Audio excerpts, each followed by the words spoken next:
is this for college football? 9, 10? Well, figure.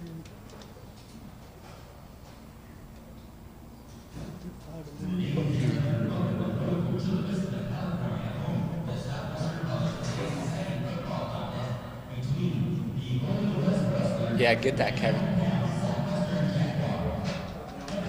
Get that. Okay.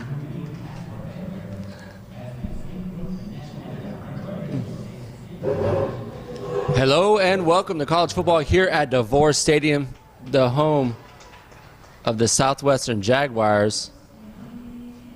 Before we get into that, let's get to our national anthem.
Well, if we have a football game like that rendition, we're going to be in for a good one. How's it going, ladies and gentlemen? It's Bo Furtick here with Ramon Scott at Devore Stadium, Southwestern Jaguars, taking on Golden West football here in our first National League contest. Southwestern coming in the game 2-2, Golden West 4-1 partner. It's been a while. 2 games really in a month.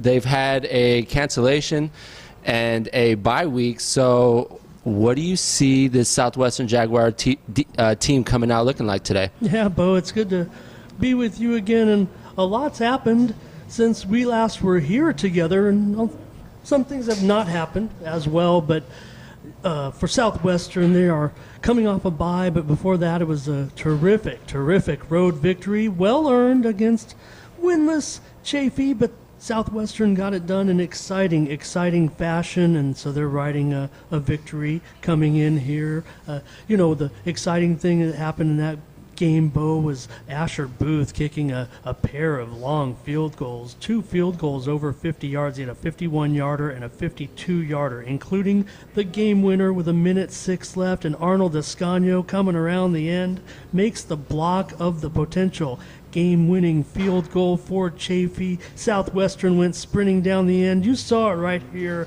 on Cali Photo Sports. The Jaguars get that victory, but they've got a tough one tonight, Bo, with the Golden West Rustlers coming in. Golden West football, I think they're back, my friend. They always play a tough schedule, but for the last 3 seasons or so, they've been kind of mired in some 500 seasons, playing tough opposition as they've worked this program from some great years they had back in the early 2010s or around 2015. So, got to tell you, Bo, Southwestern coming in tonight, they definitely have their work cut out for them. I would say that the Rustlers might be maybe a 2-touchdown favorite. Maybe we can keep it close and make an exciting night. And the captain's walking out for Southwestern. The cornerback number 1, Arnold Escanio. Number 10, Albert Robinson, who we saw at the beginning of the season in the backfield. And number 51, their leading defender, Jace Fuamatu. And right next to him, the 6'4", 300-pound offensive lineman, Christian De La Cruz, out of Monte Vista High School. and with the captains walking towards midfield. This Golden West team averages 30 points a game. Southwestern is going to need to not necessarily light up the scoreboard, but they're going to need to keep up offensively. How do you see them doing that today? Well, they're going to have to contain the quarterback out of Centennial, Jake Retzlaff. He's got 1,100 yards and 10 touchdowns already this season. His top target, Tanner Branson out of Eugene, Oregon, 19 receptions and 5 touchdowns. And we know that this Rustlers team can throw. They only average 2.5 yards per carry on the ground, so maybe Southwestern can dial it up in that direction. And I think the way that the Southwestern secondary has played this season, I mean, we talked about Escaño's great block on special teams that won the game, but he's had a terrific season for Southwestern on defense. So that's something that they're going to have to, that's what they'll be concerned with. Let's just leave it at that, Bo. Golden West, I say they're back. They've never gone anywhere. I mean, it's been a good program for the last several years. They've just played tough teams, and just some grinding 500 football, and they've been some bowl appearances as well. But just considering the trajectory right now that Southwestern is on, it's going to be on them to perform over the performances that they've given us so far. We want Southwestern to perform better tonight against a very, very good team right now. Golden West currently 5th in the JC Athletic Bureau poll. There was no poll last week. Many of the teams, a vast majority of teams throughout the state were on a bye last week. Only a handful of games were played, so they didn't take a poll vote, but Golden West 5th coming in, especially after consecutive victories over Riverside and Long Beach by identical 37-20 scores. But the big one was over Riverside. That kind of showed that Golden West was going to be here this year when they knocked off Riverside. And Coach Mitchell, he's done a great job over a dozen years with this program, taking them from the American League over to the National League as this program has grown. So he's definitely the man in charge with Golden West.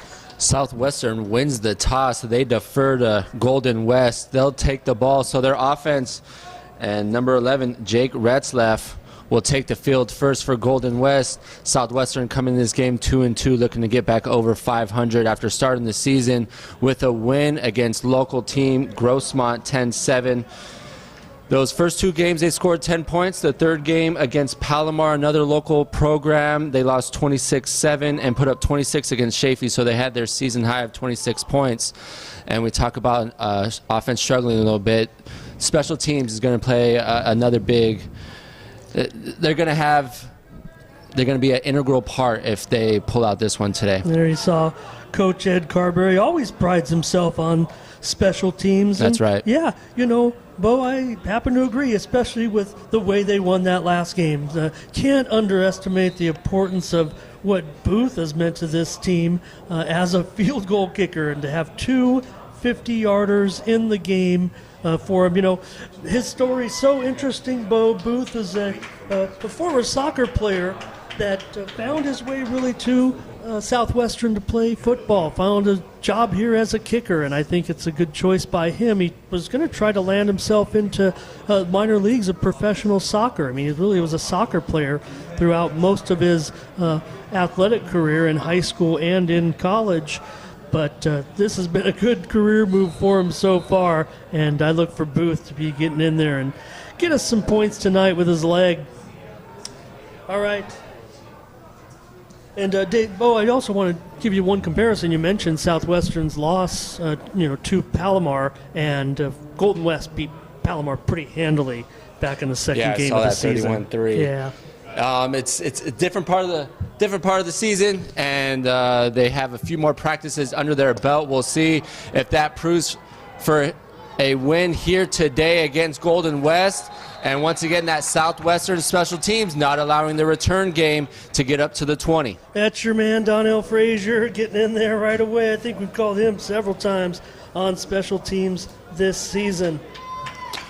Some players to highlight on the defense, Jaheim Williams, and it looks like Andrew Kirk is back in, number 7. The 2 safeties were flying around in that opening week, made it really difficult for Grossmont to put up any points. And it looks like we might, we are. Okay, we're going to have a free kick. I was wondering why everyone was walking off the field, but there is a flag at the 30, which represents a offsides on the kickoff team. So because of the poor position on that kickoff return, Southwestern will kick it off again. You know, I thought maybe we weren't back from commercial and we asked them to do it over. We were talking about that Grossmont game, and that's one of the things that stuck out the most was the 30-plus penalties, and to start the game off like that after a good tackle. Yeah. Well, and again, I think when we looked at that game, Bo, not that we were predicting that there would be a lot of penalties, but since then, as the opposition's gotten a little tougher, and not to slight Grossmont at all, they're actually playing pretty good football. In fact, they are leading at this moment against Pasadena late in the fourth quarter, and Grossmont's going to come out with a victory tonight against Pasadena City. But as the opposition's gotten a little bit tougher, the penalties have gone down. So this will be a re-kick for Southwestern. Lowo and Hintz back to return for Golden West, and they'll kick it back to the near side to Lowo. He gets it at the 15, crosses the 20, now the 25. Plants his foot and falls forward. Close to the 35, we'll call it the 34. And about a 17-yard advantage, 17-yard gain from that penalty to where Golden State will take their first offensive possession at the 34. And Fernando Morales, number 30, was there to kind of clean it up. And we're on the way. So what I was going to say, Bo, was I kind of have Golden West maybe is about a 2-touchdown favorite. Maybe I'm being considerate or generous. They may be a little bit more, but if Southwestern plays their best game, they can keep it within a score, be in a position to grab the victory. 3 receivers near side, they'll hand it off to Henderson, who's tackled in the backfield for a loss. Great jump off that front line to get in the backfield. Number 51, Jace Fuamatu. Yeah, and great play there by Fuamatu. We really wanted to see him maybe do a little bit more, and I think that was a great start for him tonight. Yeah, if there's a player you're going to rely on from that front line, him and Acosta on the edge need to bring that pressure to slow down this Golden West offense. 3 receivers to the near side again. Ratzlaff will look far side, go to a single side receiver, connects, and crosses the first down marker for Golden West first down. That's the tall receiver, number 81. There he is, Nick Kennewell out of Clackamas, Oregon. Big number 81 standing at 6'2", 190, the freshman. And Ratzlaff starts the game 1 for 1. Now 2 receivers to the left, to the right for Ratzlaff. Henderson still in this hip pocket. Ratzlaff will hand it off to Henderson. Again, he'll fall forward for a couple, bringing up a 2nd and long. That's definitely been one of the strengths for Southwestern. Yeah, their secondary has made plays, but we haven't seen that front 7 get gashed too much in this early part of the season. No, and that's what's going to keep Southwestern in these games as they're trying to work on being more consistent on offense. They've always been able to rely upon a strong defense. I say early part of the season because they are 2-2, but we are in week 7, so I guess we are past the halfway point. But it feels like it with only playing 4 games. And back to Kennewell on the outside. Nice grab, great use of the hands, and he picks up a short gain, bringing up a 3rd and 2 at the 47. Elijah Williams was the man making the push there out of bounds, but a 3rd and 2 now. Couple minutes into this one. That's 2 grabs for Kennewell to start the game. He remains a single side receiver on your top of the screen. 2 receivers to the bottom. Henderson still in the back, the 5'9", 180-pounder. And they'll hand it off once again and brought back behind the line of scrimmage. That front line of Southwestern playing big here on that opening drive. Yeah, Jariah Jackson leading the charge there. The former Caver, and on a 4th down and a short 3. Going to line up in punt formation. Yeah, I understand it's the opening drive. Still a lot of football remaining with 12:20 and counting here in the first. But a big stop, because a first down would have got them closer to scoring range. And Golden West will punt, a nice booming punt, and the fair catch at the 10-yard line. That's where the Jaguars will start their opening possession with 12:07 remaining in the first quarter. And our man Arnold Escanio with the fair catch there. So, Bo, I just want to talk a little bit more. We can get into that game 2 weeks ago, and maybe it was a game that can motivate this team a little bit, the way they got it done against Chafee. They had a couple of rushing touchdowns, and also, I will say it, I'll just say it, the most valuable player on offense, Christian Jourdain, hauled in a 48-yard touchdown pass as well. So it was Escanio that had that great block at the end of the game. And Inman looks like he's going to start the game behind snap for the Jaguars. We saw all three quarterbacks against Chafee on October 2nd. And a loss of 2 on the pitch, bringing up a 2nd and 12. Yeah, it's the sophomore Dominic Anderson with a carry out of Fairbanks, Alaska. So, yeah, Bo, all three saw action. Inman was the guy who actually came into the game late for just a couple of snaps to keep Southwestern in field goal range right at the end of that contest. Inman looks to the far side. Nice pitch and catch. That's Jourdain, gets up to the first down marker. And it looks like they'll give it to him, move the chains for a Jaguar first down. So Jourdain, remember he had that great touchdown grab in the first game, and he also had the big 48-yarder last game. Those are his 2 touchdown receptions, I believe, of this season. He's been the go-to receiver. How good he's been. He's been in the end zone twice, but we haven't been in the end zone through the passing game at all. And a nice short pass to the near side. Makes the defender miss. And once again, a nice gain. Looks like 9 yards. He'll come up short just 1 yard. That's number 1, Davis Kahanu. Yeah, Kahanu Davis. Nice nice move there. So it's 2nd and short. Southwestern likes to get the ball out quickly, protect their quarterback. Got to make that first guy miss. Inman fakes the run, and a nice open field tackle wrapping up the legs. That's number 24, Alex Reich. Yeah, I really thought that play was going to amount into a first down. Inman did a great read on that to keep it, and I thought he made the right decision, but the hesitation. And all of a sudden he was in nowhere land, and that cost him because Golden West, they look fast. They really do look fast. And Golden West had the advantage right there with a player offsides before the ball was snapped. So Southwestern will get their second first down off of a Golden West penalty. Huh. We've whined a lot about the penalties. It seems like not a lot of them went our way, but this one does. Single receiver to the near side. They'll run it off the left side to the short side of the field, and it looks like they'll get just back to the line of scrimmage, bringing up a 2nd and long. Pablo Arava was there. That's number 4 for Golden West. And that play wasn't going anywhere. That didn't look good at all. And Albert Robinson coming back onto the field for the Jaguars. 2 receivers to the left, 2 to the right. Coming up on the 10-minute mark here in the first quarter. Receiver in motion. Inman will look that way. Has pressure and is brought down for the first sack of the day for Golden West. Josue Alexandra out of Western High at Davie, Florida, the sophomore. And Inman looks non-committal at this point. Just the pressure's getting in there very, very quickly. Yeah, Inman didn't have anything open, so he decided to keep it. Thought he could get through, but unable to. Bring up a 3rd and 17. Inman steps up in the pocket.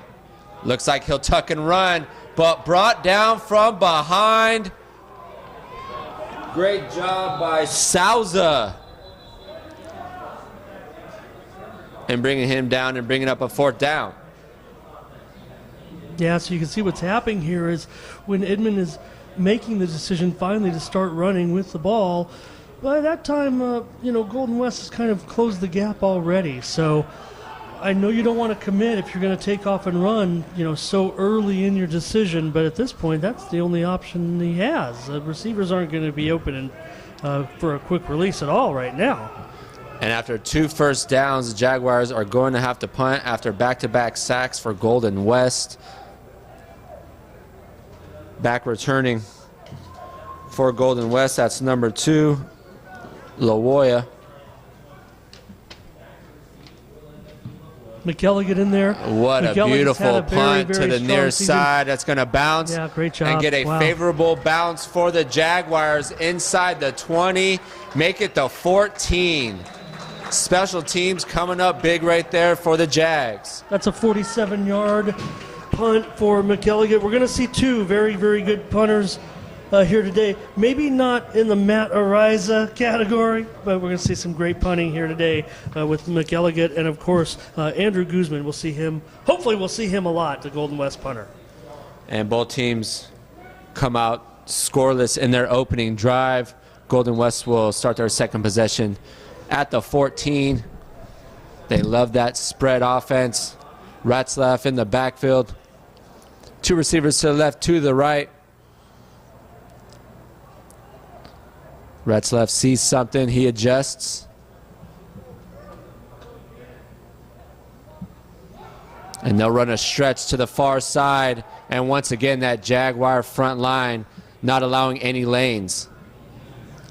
Johnny Hurd, the team's leading rusher in their bow for the Rustlers, and Hurd with the gain just a yard. He's the team's leading rusher this season, 301 yards in the 5 contests.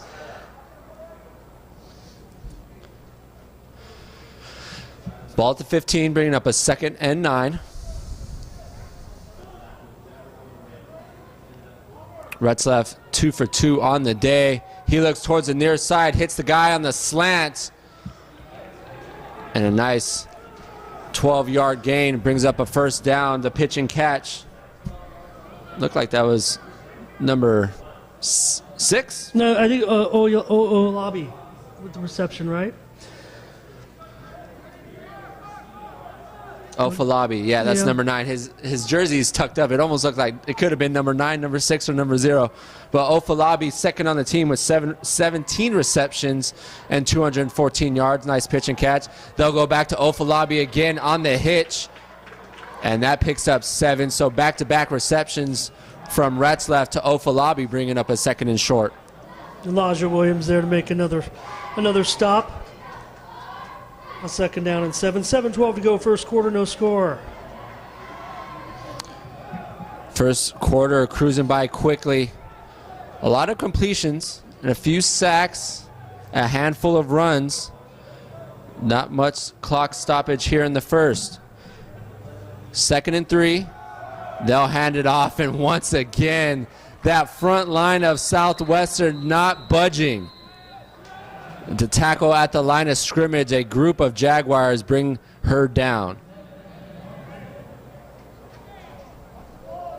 Yeah, great job. Almost a little frustration there from Golden West on that run. Maybe the way that the Jaguars are stopping this running game at this point.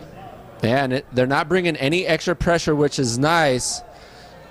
And just gives an incentive for those DNs to pin their ears back, with Golden West struggling in the run game here halfway through the first quarter.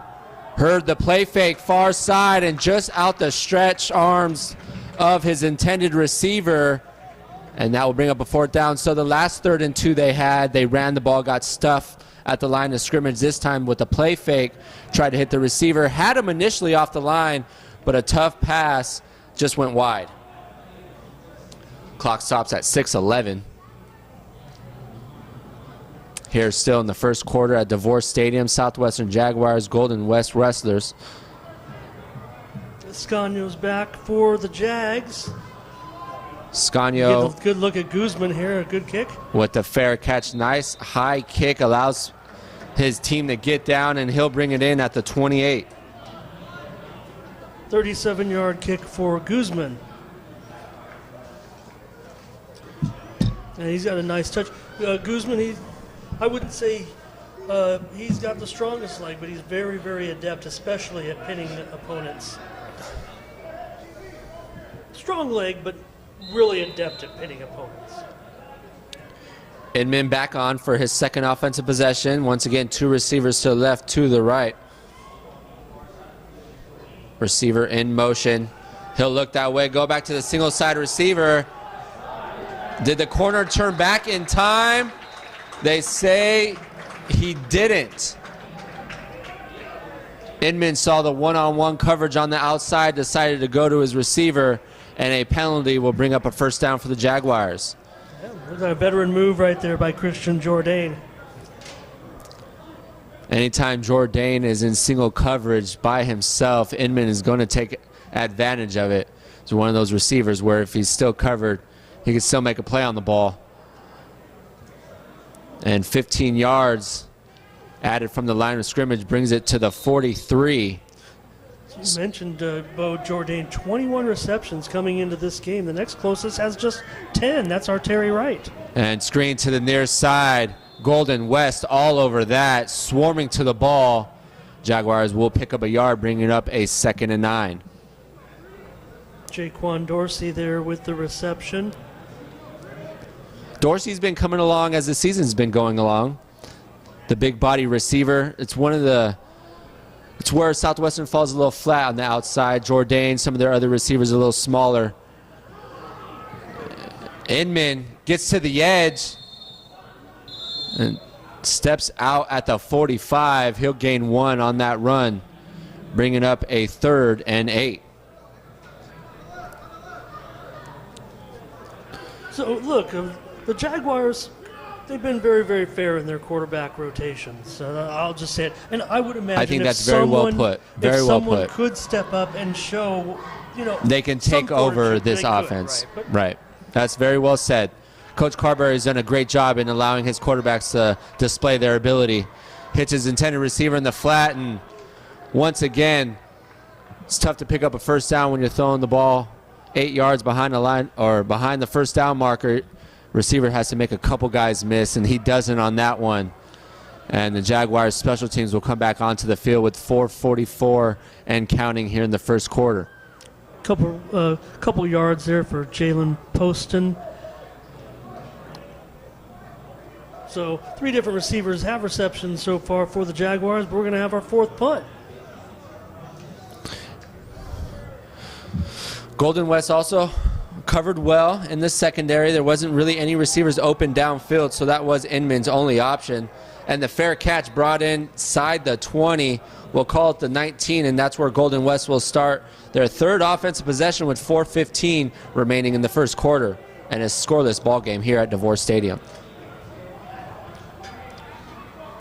One other game tonight that just got underway in the Jaguars conference, and that involves, of course, San Diego Mesa. Mesa is taking on Saddleback, and that's going to be a real barn burner of a game. I couldn't even give you a winner of this one tonight, Bo, between Saddleback and Mesa. I'm thinking it's a 1-point game either way with a lot of points. Even though Mesa's played great D, that's going to be a close game. Maybe both teams get 3 or 4 touchdowns. Retzlaff hands the ball off. And a 5-yard gain, the best gain on the ground for Golden West. That's big number 30. They've rotated a few running backs in today. That's Jared Johnson, the 5'11", 215-pound freshman out of Villa Park, California. Picks up half the yards gained, bringing up a 2nd and 5. Retzlaff looks near side, has his receiver a Got to read that one again. Ofalabi picks up another first down. He has 3 receptions on the day, 2 of them for first downs, and he's been that near side receiver, kind of an outlet for Retzlaff. Yeah, and as much, Bo, as I touted Retzlaff as maybe the most spectacular player offensively in this game, the wrestlers do run slightly bit more than pass. They're not totally pass-dominated offense, and I think they've shown a nice running attack despite their low per-carry average. Retzlaff goes deep, has a receiver wide open at the 40, the 15, 10, 5, touchdown Golden West. Blown coverage by that Southwestern secondary, and it's Nick Kennewell with his 3rd or 4th reception on the day. And the first touchdown goes to Golden West with 3:07 remaining in the first quarter. 2nd touchdown reception of the season for Kennewell. He came into the game with 8 receptions and the 1 score. But yeah, Bo, that one, It was talking about being in slow motion, right? He just had to wait for it, and those are the ones you dream about. Score comes with 3:07. So that was the first ball we've seen thrown downfield by Ratzlaff. A lot of his balls have been within the 10 yards of the line of scrimmage. Southwestern maybe sucking up, realizing that we want to take away that short game, but as soon as you do that, Kennewell leaked wide open up the seam. Yeah, that one hurt a little bit because, everyone in the whole stadium saw it, unfortunately.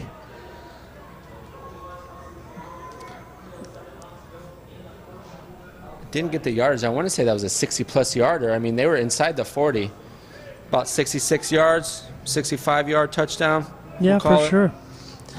You see the down markers right here, and I think they, just had a somewhere around one, that. Yeah, short game. They picked up that first down from Ofalabe. They were inside the 20. So, yeah, it was about a 65-yard touchdown. It's a little bit of heartbreak, though, considering Southwestern had so been far, yeah. really they've been perfect up to that point defensively. And all it takes is one big play to get on the scoreboard, and that's what Golden West did right there. Ratzlaff to Kennewell, who's played big on that outside today. Has a few first downs and that big touchdown. Southwestern will get their third offensive possession at the 30. Actually, we'll call it the 23. Jourdain with the return there. Inman back in for the third time here today. Two receivers to the left, to the right. Looks far side, and a nice open field tackle right there by number 2. He's their special teams returner as well. That's Lawoya. You got the ball to Jourdain quickly. It was a gain of 3. Just considering what Jourdain means to this team, I mean, it's not the wrong idea to. Right now, they need to get it into someone's hands in some space. Yeah, and they're bracketing Jourdain. The pressure comes off the edge from his side. Nice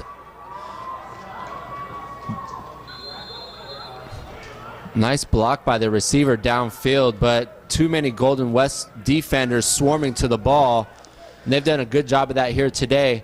Yeah, so how about Davis with a reception there, getting his name called again. He hasn't really been much of a factor this season. He had just one catch coming into the game, but second time we've called his name already.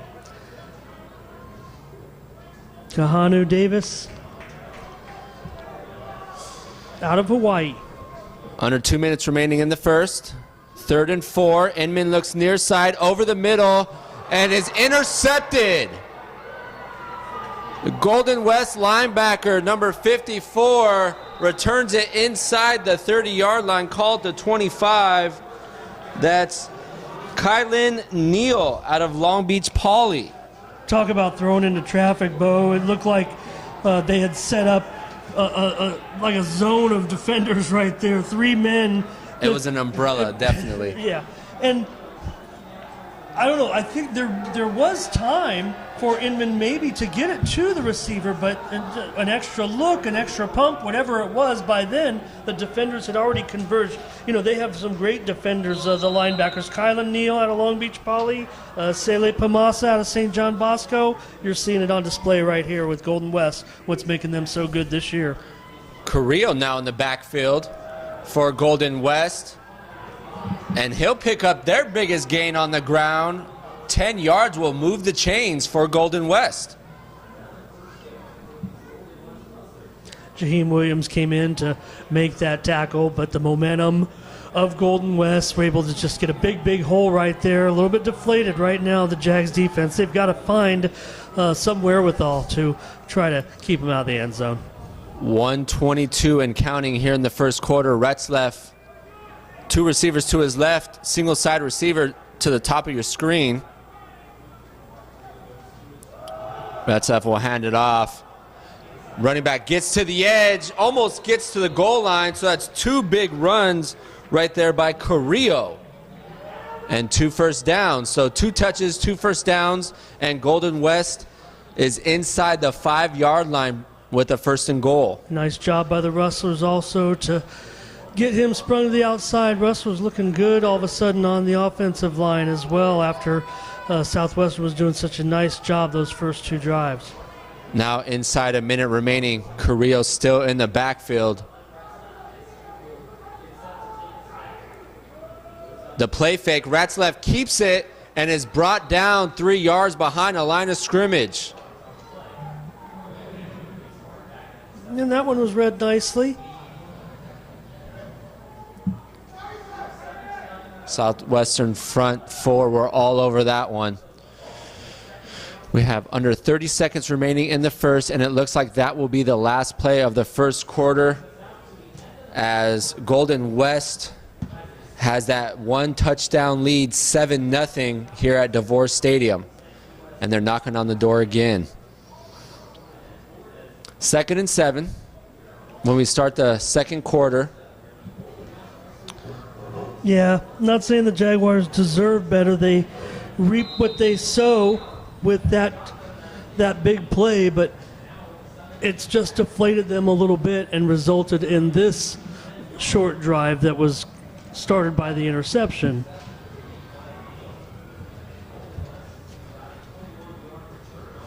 Grossmont did end up defeating Pasadena City 24-19. That was a close game. Some San Diego County action. Saddleback and Mesa, that pretty big ball game that I talked about in league play and conference play here, same conference as the Jags. No score. 4 minutes to go in the first quarter. Palomar is playing Riverside tonight. Riverside on top, 17-0 into the first quarter coming there. We talked about Cerritos, and Southwestern will make up that game at the end of the season. Cerritos leading Chaffee 7-3. 6 minutes to go in the first quarter. 2nd and goal from the 8. Carrillo stays in the backfield with Ratzlaff. Strong side to the near side. Tight end in motion. They'll go that way, far side, and the rub route, I was going to say worked to perfection, but the flag was thrown in the area of an offensive pass interference. Yeah, Southwestern in the man-to-man defense. A great concept to run in that situation, but referees and officials are becoming more aware of that rub route. Maybe a decade ago it probably wouldn't have been called, but nowadays it was. Yeah, maybe sometimes it depends on the experience of the officials there, and I think that one was a little bit too easy. Right.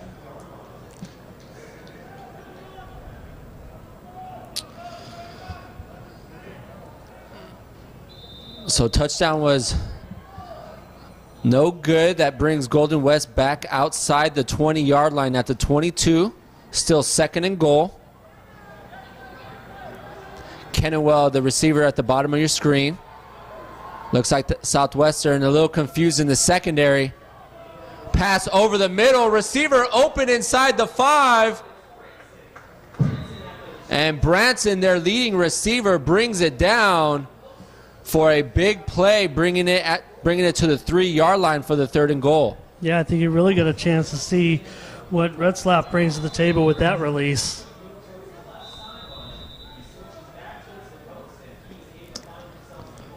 So Southwestern gets a gift with the offensive pass interference, but Ratzlaff still makes him pay, finding his top receiver over the middle, bringing up a 3rd and goal from the 3-yard line.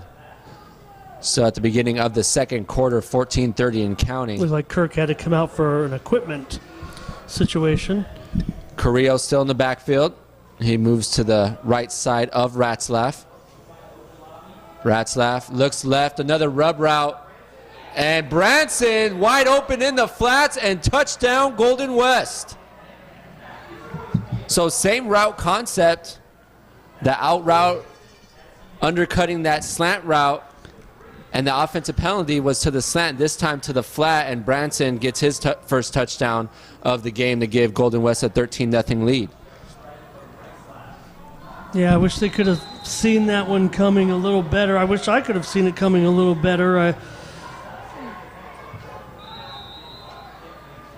well done, well thought out, well designed, easy touchdown, and all of a sudden, 2-score lead. You know, when you get a team back pinned up on a 2nd down and goal from the 22-yard line, you feel like you have, even though it was caused by a penalty, you feel like you've gained something by it and can change the momentum a little bit by their mistake. But Retzlaff, you see what we talked about with him, 1,100 yards coming into the season. And he now has really 12 touchdowns nice on the season. Yeah.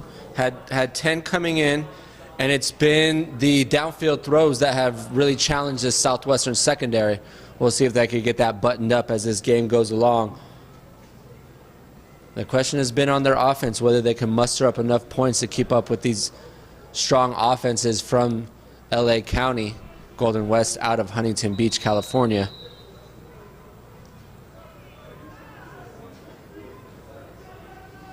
The kick return has been one of their bright spots for Southwestern.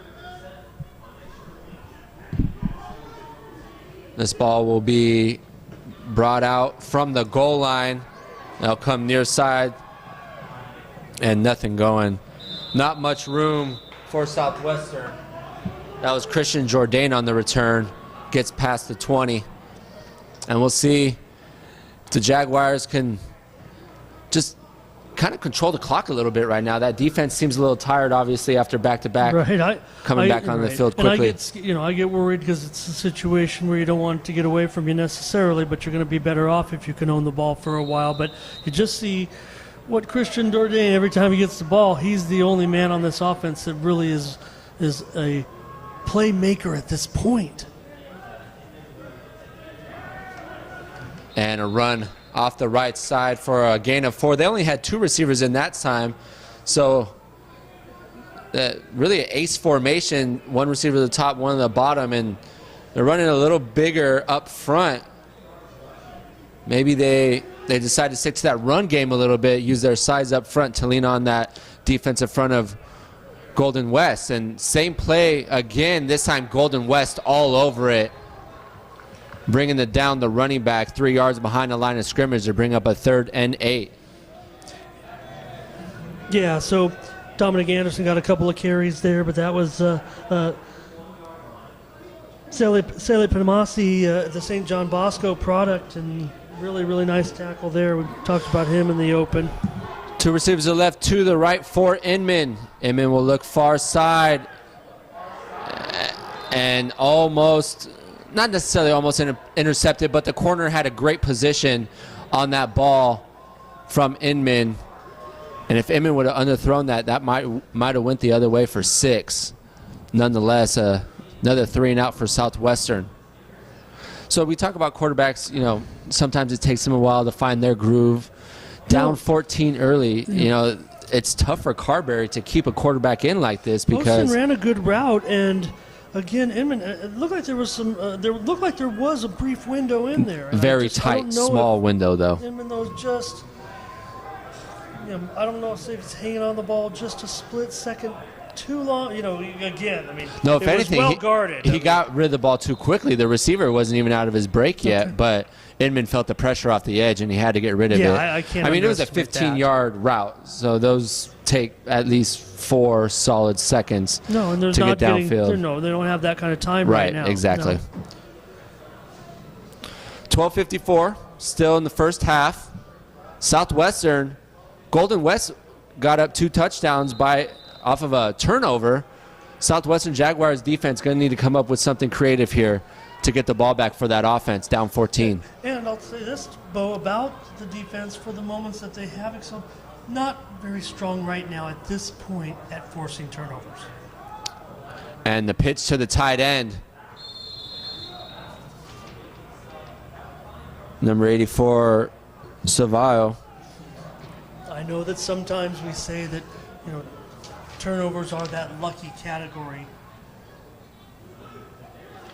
But there's a method to forcing turnovers. It doesn't always come with stripping the ball. It's sometimes a positioning situation as well as being in the right spot. Branson and Kennewell, 2 receivers to the bottom side of your screen for Golden West. The play fake, And Ratzlaff sails that one over his intended receiver, Efalabe. Bringing up a third, and we'll call it 6. I said, you know, for this Golden West team, and they've had some successful years, you know, within the last 10, 15 year, even within the last 5 or 6 years, they were really playing well. But man, this is just even new heights again, or a resurgence for them. Big third down for this Jaguar defense. Can they get off the field? Ratzlaff looks over the middle, has nothing. Will roll right, looking for his receiver. Gets Kennewell, and he has some room inside the 40, and is brought down inside the 35 for a big gain. Once again, it's Kennewell downfield. And Ratzlaff, that's been his biggest receiver of the day here in the first half. Yeah, you take the gamble, and you didn't come up with the loot, and all of a sudden it was a run on the bank. Ratzlaff creating with his legs, showing his ability to get outside the pocket and still be able to throw it downfield with a nice tight spin. Ratzlaff almost lost that ball. He did. He did lose it, but got it right back. Obviously, someone's not either was trying to put it in him, and he did not, keep it, or he was trying to keep it, and it bounced out, flipped right back up in the air, right into Ratzlaff's hands, and he ran out for a couple. Yeah, they're both, lost him and Hurd are still trying to figure what just happened right there, but nonetheless, a tackle for loss for that front line of Southwestern. Look at that video, the ball could have flipped up in the air, and he just grabbed it and started trying to get back to the line. 2nd and 11. 3 receivers to the bottom of your screen. They'll hand the ball off to Hurd. Hurd gets to the edge, has a lane, and gets past the first down marker inside the 20 for another Golden West first down. Good job by Donnell Frazier. He stuck his arm out there and tripped up the runner, was going to go for more yardage, and it might have been all the way. If Hurd would have had a couple more steps of not being touched, he would have hit 6th gear, and it would have been tough to catch him. So where that Southwestern push into the interior really was what's working, but now they're able to get it to the outside. Yeah, Golden West has been effective in their run game outside the tackles. Ratzlaff on the play fake, hits his receiver over the middle. That's brought in by Wiseman, the 5'9", 165-pound receiver out of Fort Worth, Texas, bringing up a 2nd and short with 10:20 and counting here in the second quarter. It's a lot of variations that you have to account for if you're Southwestern.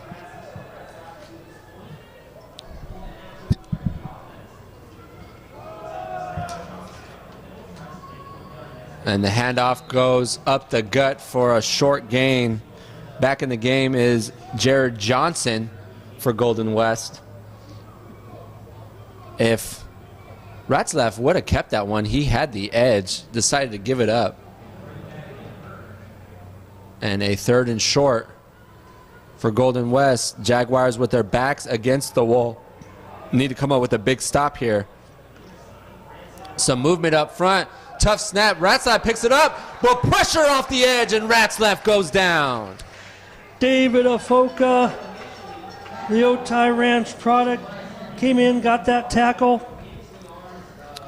Perfect play call with pressure off the edge. They needed to bring something with Ratzlaff sitting back in the pocket, clean, and the bad snap really allowed that outside rusher to come in and bring down Ratzlaff. So that will bring up a 4th and 10. The special teams coming on for Golden West. And it looks like they're missing a guy. So Golden West will call a timeout with 8:54 on the clock here in the second quarter. Golden West 14, Southwestern 0 here on the Cali Photo Network.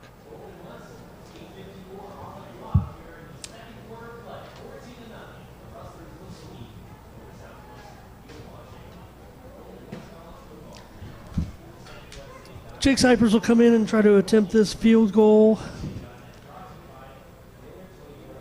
About a 35-yarder or so. Maybe it's a small victory for the Jaguars. Yeah, field goal here will put Golden West up 3 scores. with just under 9 minutes remaining.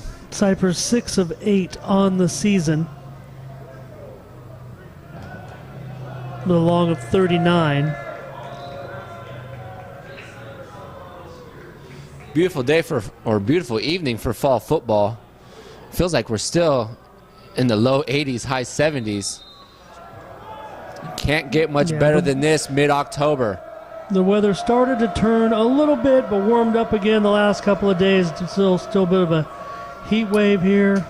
Snap is good. Hold is good. Kick is up and good. Golden West now up 3 scores, 17-0, with 8:44 remaining in the first half. That was a fine, strong kick by Cypress.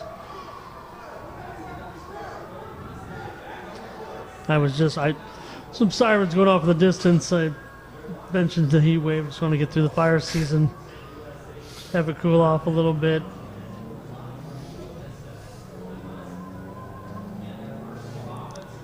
So, Bo, that's what Southwestern, when you talk about playing the schedule that they do right now, I mean, you're not going to turn down these challenges necessarily, but boy, when a team like this comes in and you can see that it's not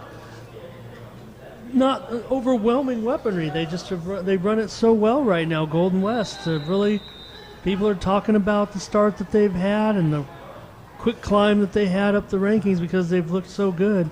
And you can see why. I mean, especially the last 2 games, the win over Riverside and the win over Long Beach, almost putting up 40 points in each of those.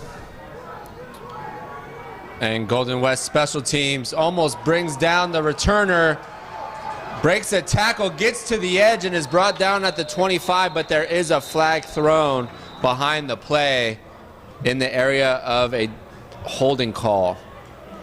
Yeah, so we got to see Sean Bryan on display a little bit at least.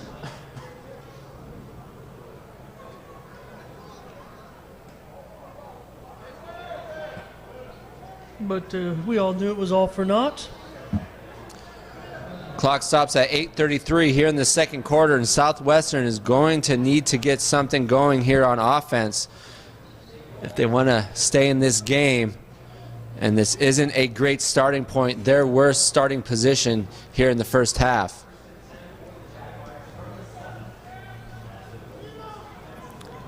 Inman back in the game for Southwestern.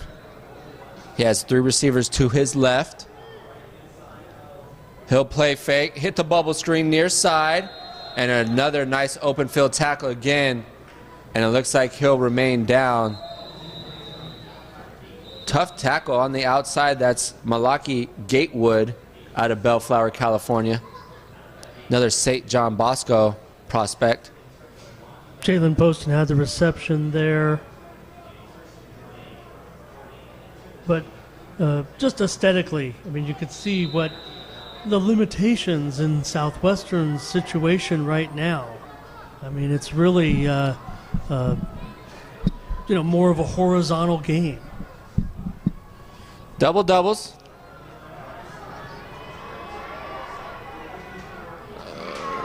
Quarterback rolls out, and that's not Inman. Inman is a left-handed quarterback. Who is that?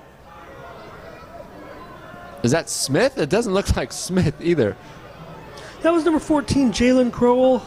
It's the first time we've seen him all season. He snuck in on us. Looked good getting to the edge. He's a freshman, 6'3", 185 at a Lincoln High. And I threw a nice ball right there. Intended receiver just unable to come down with it.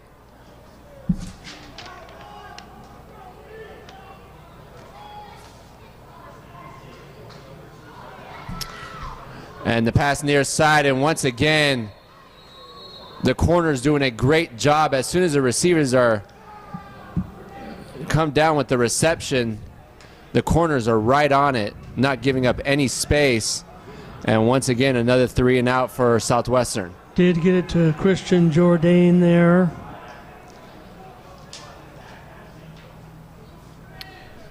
Interesting. So the first time we've seen Crowell this season for Southwestern. A couple nice balls, just unable to pick up a first down. And that Southwestern defense is going to be back on the field again. This one brought in at the 43.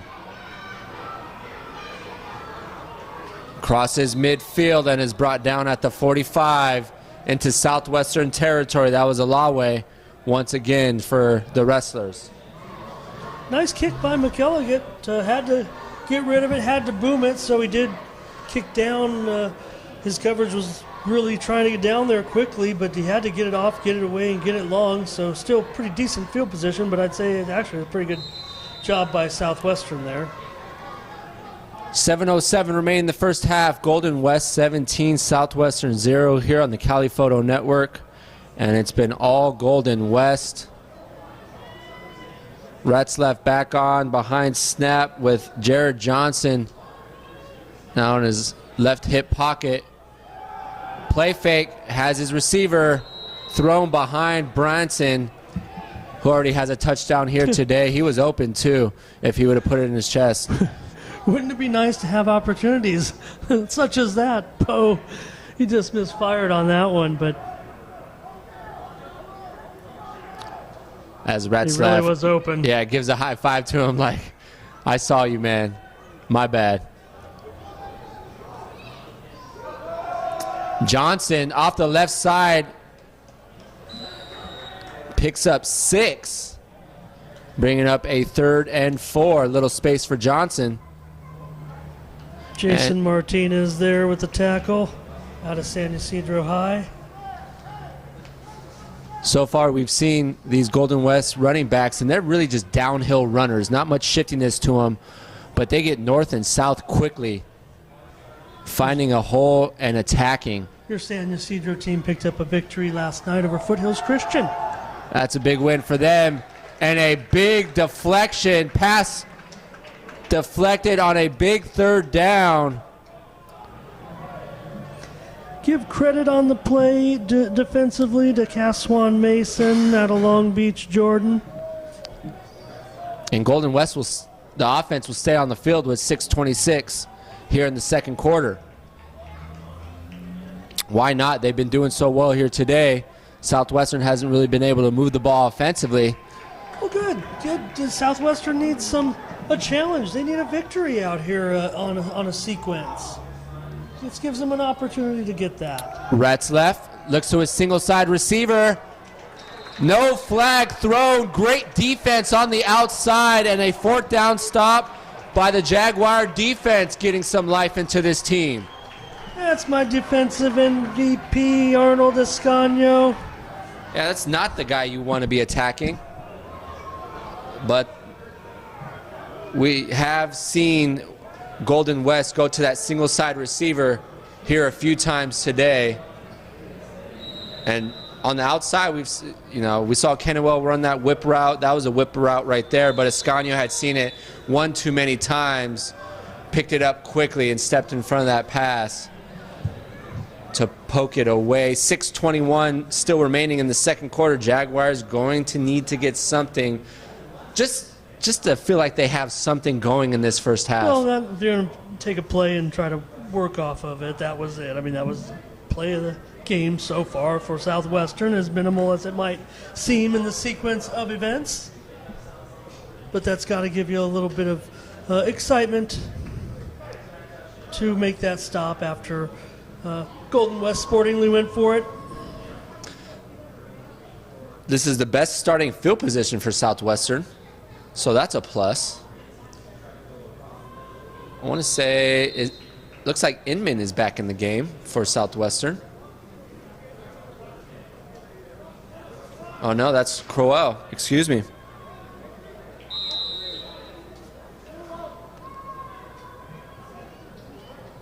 Crowell rolls left, and too much pressure coming from the A gap, the B gap, the C gap. There's just nothing, no lanes open there for Crowell. I don't feel bad for Crowell. Who else is going to get out of a situation like that? I mean, that pressure's coming so fast. That's not necessarily an indictment on the offensive line, facing a good defensive front with Elisha Martin, Christian Carmona of of Golden West. So Corral looks near side. He'll tuck and run with nothing open downfield and gets back to the line of scrimmage.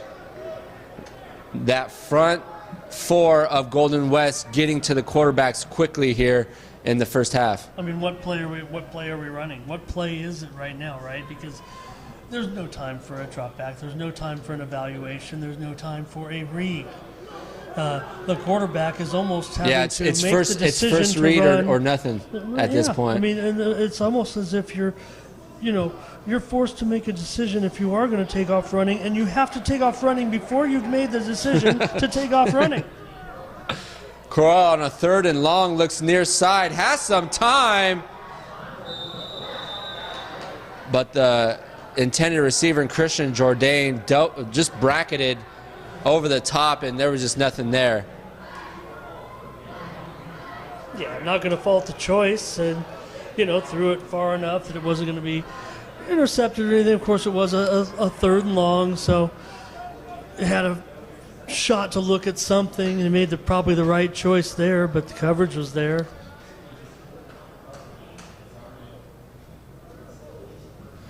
Just under 5 minutes remaining here in the second quarter. Clock stopped at 4:58. Golden West 17, Southwestern 0. And McGillicuddy punts that. That's another nice job. Another nice job by Southwestern special teams. It's definitely been the bright spot for Southwestern here today. Well, I mentioned, so McGillicuddy, we have 2 good punters in this game. Obviously, after seeing the field goal by Golden West, we know Asher Booth, also a great kicker. But I mentioned Ariza of San Diego State earlier. And Bo, has anyone ever had, as Ariza did last night, in the same game, a 52-yard field goal and an 86-yard punt? That has to be a first at any level of football. Yeah, and he's a local product, so that's great to see. 4:51 on the clock. Golden West up 17-0.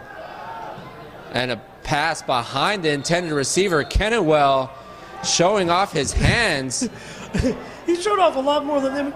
He was almost like in a near back pedal because he got into a little bit of contact with Scagno, and it seemed like he was almost backpedaling when he caught the ball. It was a very awkward-looking play. Kennewell with a handful cool. of grabs. Over the century mark, I would say, with a touchdown.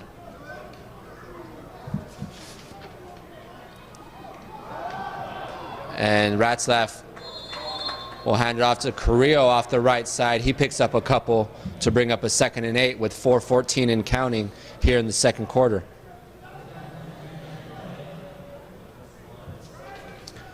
I'm sure Golden West would like to kill some clock and not give Southwestern too much time. Tafu Fuamatu there, joining in on the stop for the Jags. 2 receivers to the top of your screen, single-side receiver to the bottom for Ratzlaff. Carrillo up the middle, has some space,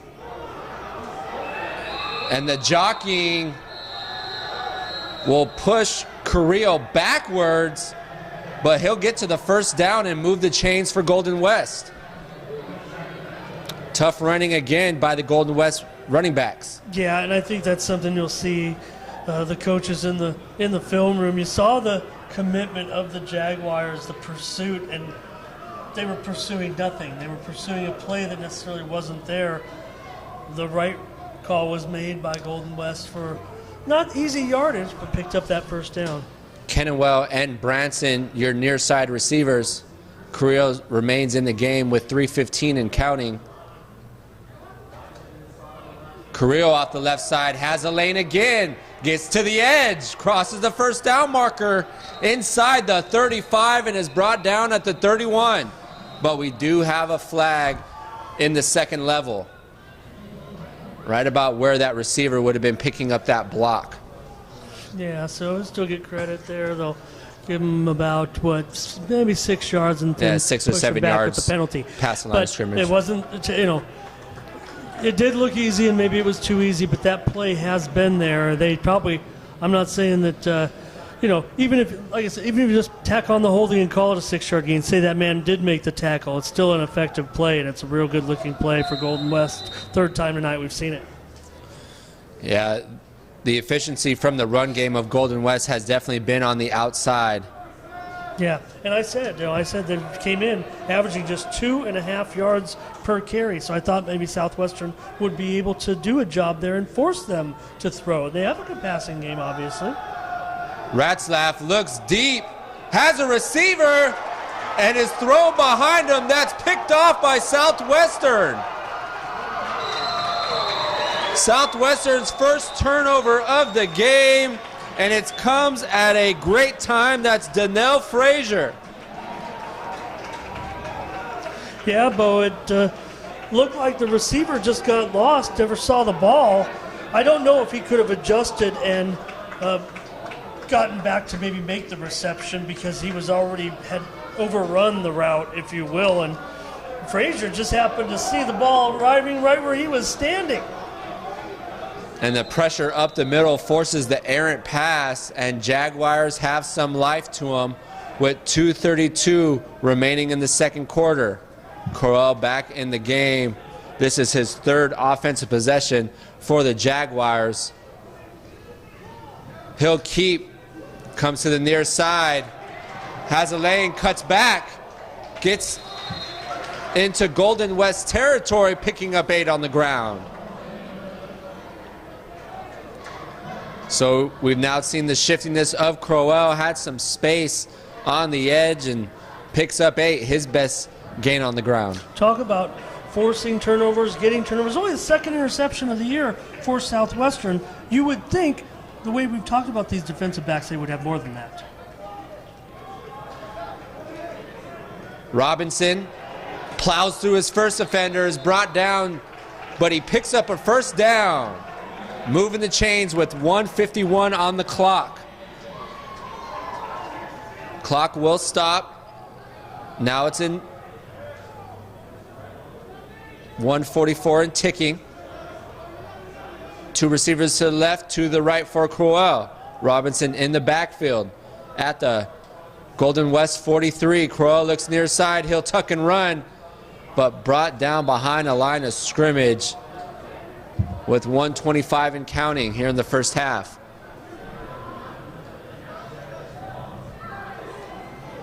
Yeah, a lot of time ticking off right now. A little bit challenging when you have Crowell seeing his first action in there on a drive where you really want to get something done. But again, just being fair to these guys, that's all I can say about it. Jourdain, single side receiver, near side. He'll go far side. No flags thrown. First time we saw Crowell's arm downfield. Not a bad toss. Just unable to connect with his receiver. Yeah, Dorsey was the man that eventually tried to run under the ball. I wasn't sure at first which receiver was intended to, but I think it was intended for Dorsey. But 2 men were running the almost identical route. It was a go route for 2 guys, right? Yeah, the third receiver was also running down the middle of the field. Right. They're just trying to find a lane. Looks like Golden West is in a cover 4, so they'll dump it in the flats. I think that's forward, yeah. And that was forward. Yeah.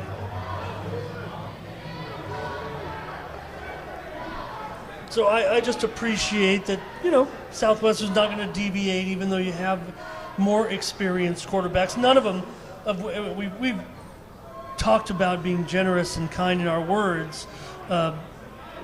You wouldn't necessarily think that you choose any one of the 3 as saying this is our man right now that we need with a little bit of experience so we can get something out of this drive. For all we can tell, all 4 of them might be of equal ilk right now. We just haven't seen this quarterback. Coach Carberry will call the timeout with 54 seconds remaining in the first half. 4th and 12 from the Golden West 46. And it looks like the special teams is going to come on for Southwestern. Because if they don't get this 4th down, obviously a difficult 4th and 12 to convert. They're going to give Golden West back the ball with just about 50 seconds remaining. And we've seen the ability of Ratzlaff. You don't want to give him too much space and go down 24 at half.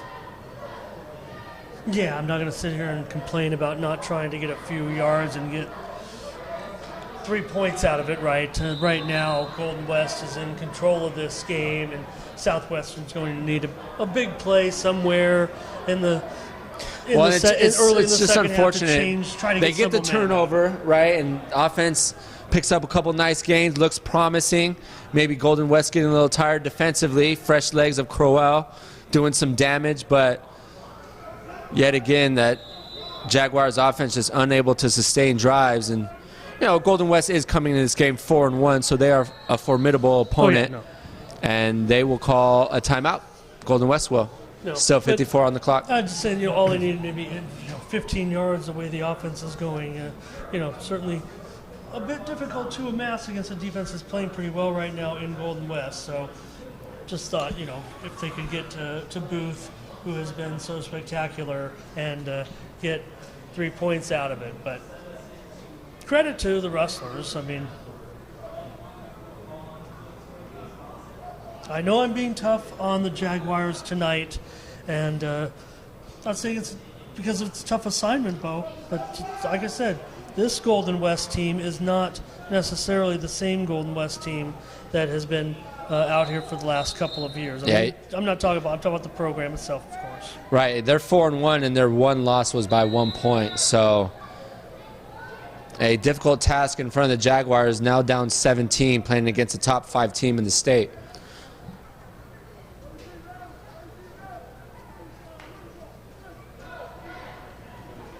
Gillicutt gets it off. The tight spiral. Nice job. Rolls out of bounds. About the 12-yard line. And that's where Golden West will take over. 32-yard punt. I think punters are perfectionists. I'm sure he would have liked to have it better, but with just 17 seconds pinning left, him inside, pinning him inside the 15, he did his job. Oh, Bo, I'm just looking for victories here. I'm looking for something to hang my hat on. Well, it is a beautiful evening, so that's one nice takeaway. And we are at a beautiful stadium here at Devore Field. And I just, I was giddy over the last victory too. So you want so much more. Knowing coming in how well Golden West was playing, there would be a tough ask. Like I said, I considered us 2 touchdown dogs in the game, and going to have to really play tough to keep it within a couple of scores here. Ratzlaff rolls left here and throws that ball away before being brought down in the end zone. Well in the vicinity. I'm going to call it a safety in my mind. Great pressure right at the front of the end zone.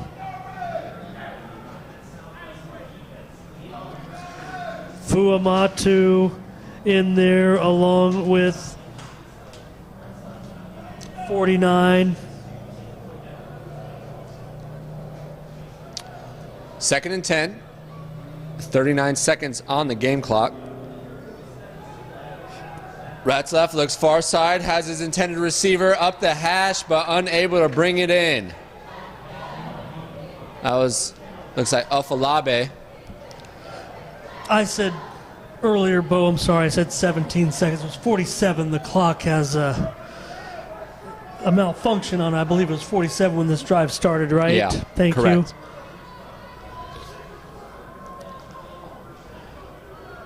And I won't sell it short for Ratzlaff. That's a little bit more time. 30 seconds, a big deal. Yeah, but with the ball sitting at the 12-yard line, they're going to run it. That's Carrillo up the gut and spins the defender around, falls forward, and it looks like he will pick up a first down. Tough running from Carrillo. We've seen multiple rush attempts from him go for double-digit gains. And that will keep the clock going. I think Golden West will be satisfied with their 17 points. But then I say that, and they keep the pedal on the metal. Receiver over the middle, that's Kennewell. Makes a defender miss, gets tackled at the 44, and Golden West will call a timeout with 8.4 seconds remaining in the second quarter. But a holding call, flag thrown in the backfield.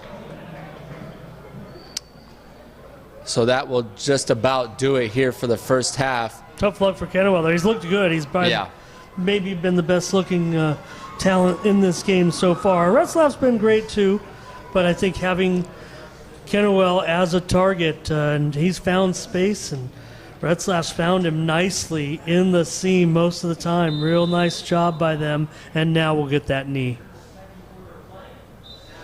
And that will do it for first half action. Golden West 17, Southwestern 0. Just a quick analysis, partner, of that first half.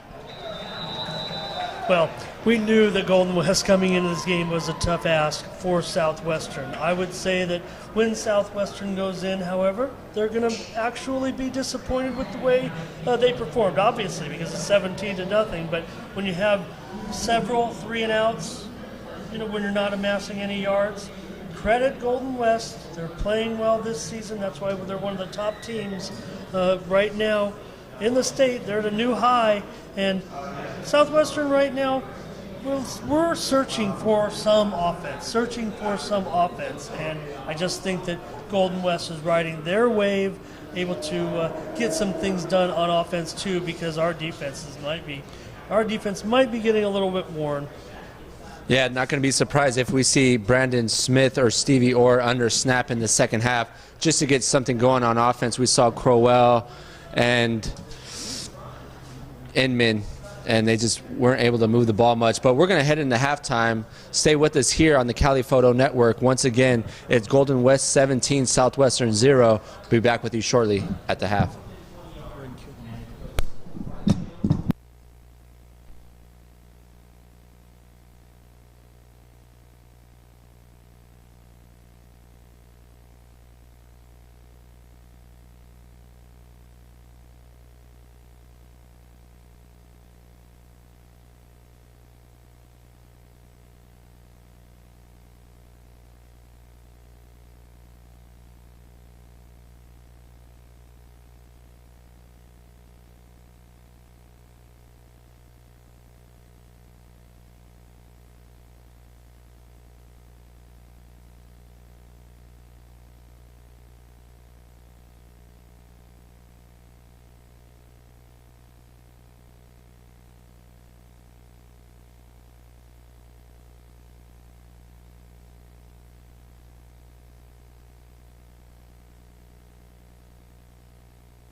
And back with you here for second half action at Devore Stadium. Southwestern still looking for their first points. They'll open up the second half with the ball. Golden West 17, Southwestern 0 here on the Cali Photos Network.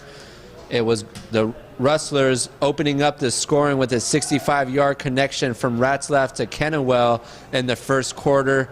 And then Ratzlaff found his top receiver, Branson, for a 3-yard touchdown to go up 14-0 at the beginning of the second quarter, and then they tacked on that field goal about halfway through that second. Southwestern had some opportunities, moved the ball, but just unable to sustain drives deep into the Golden West territory. And we saw two quarterbacks in that first half, saw Crowell and Inman. So it'll be interesting to see if we see a combination of Stevie Orr, Brandon Smith in the second half for Southwestern. What do you think, partner? Will it change the fortunes of Southwestern? Just some energy, something. That's why you wanted to get some momentum out of that if you could at the end of the first half as well. But just being able to get the ball first, just try to sustain something.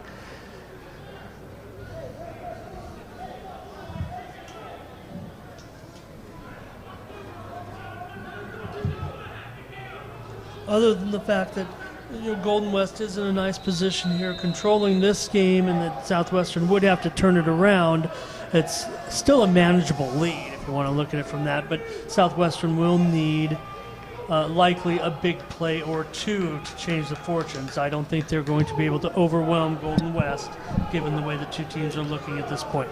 This ball is going to be brought from the 2-yard line. And once again, that Golden West special teams not allowing the returner to get to the 20. How about the play there by Justin Heinz to track that down and put Southwestern back inside their 15 to start. And interested to see who they're bringing on for their quarterback. And it looks like they're going to stick with Crowell to start the second half. No, you've got Inman. Oh, back with Inman. Okay. I think Inman provided a little bit more offensively for the Jaguars. Off the right side. And his tackle behind the line of scrimmage for a loss of 1. Now, I will say this. Now, it was 2 weeks ago, but both Orr and Smith were knocked from the game in the last game. So that was 2 weeks ago. I don't think from watching the game that they were debilitating injuries. Albert Robinson back in the game. One of the 4 captains for Southwestern. He's behind Inman. Inman has 2 receivers to the right, 1 to the left, and a fullback in the backfield.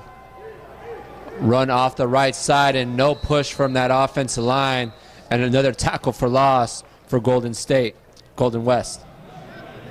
I will say this, Bo, as I sit here and I see Inman in the game and just seeing down there, and of course, you're going to hang out near the coach, but I see Smith, I see Paco Puentes. You talk about how many quarterbacks, if there's a 5th quarterback, but those 2 are standing closest to the coaching staff. 2 receivers to the left, primarily. to the right. This is the opening drive for Southwestern here in the second half. They're down 17. Inman looks over the middle, has nothing. He'll roll left. He'll tuck and run, but is tripped up from behind. Souza tracks down Inman, and Inman, maybe a couple more clean steps and he would have had a first down. Had some green in front of him, but Souza from behind trips him up and brings up a 4th and 10. So I don't say I'm looking for Smith to go in or anybody to replace Inman. I just am kind of referring to the way that the quarterback situation has been handled by Southwestern previously. That it always has not necessarily been a change at the half. We've seen it come. We've seen a switch a series or 2 as well into the second half. And McGillicuddy, this one brought in at midfield. And a handful of Jaguars bring down the return. That's Olawe. And Golden West will start their opening possession of the second half inside Jaguar territory. 12:41 on the clock here in the third quarter. Golden West 17, Southwestern 0. on the Cali Photo Network. I'm Bo Fertig alongside my partner Ramon Scott, bringing you today's action here at Devore Stadium. Beautiful fall evening for football. Southwestern 2-2, looking to get over 500. And the 4-1 Golden State Rustlers looking to improve to 5-1 on the day. And they're in the driver's seat at the moment, up 17. This is the toss to the short side of the field. Carrillo gets knocked down by Williams, but not before a big gain of 20. See, Bo, that's just, I don't want to indict what's going on with Southwestern, but that's just a pleasure to watch. They're getting it into a skilled player's hands quickly. The quick pitch right there gets room. Carrillo's got room. Now, I'm not saying that there's a balance right now. Golden West is playing with some great talent out there, but just they got the ball quickly. They amassed the yardage. The play was on. The play was moving. Branson and Kennewell, Ratzlaff's top receivers, are near side of the screen. Branson, the slot receiver, Carrillo in motion. He looks to Branson one-on-one. The go route, and Branson brings it in for a touchdown. Once again, the man-to-man defense on the outside, and Branson took advantage of it, just beating his corner off the line, and an easy pitch and catch from Ratzlaff to Branson for his second touchdown of the game. Very skillful, reading each other, knowing that play, that's, it's coming, it's coming.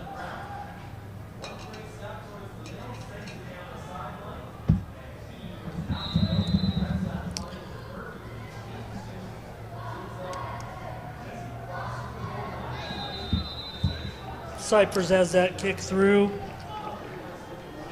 24-0. And Golden West goes up 24-0 with 11:56 here in the third quarter.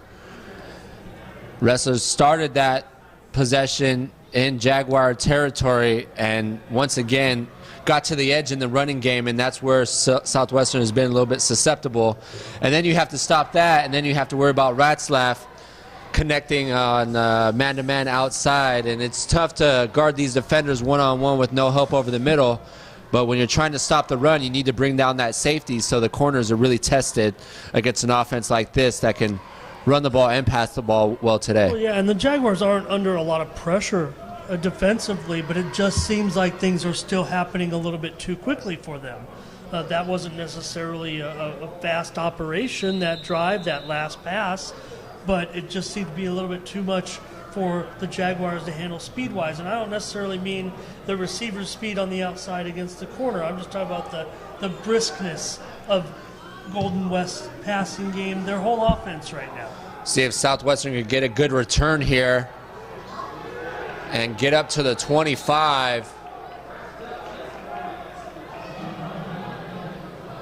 That's where Southwestern will start their second offensive possession here in the second half. Xavier Streeter with the tackle for Golden West.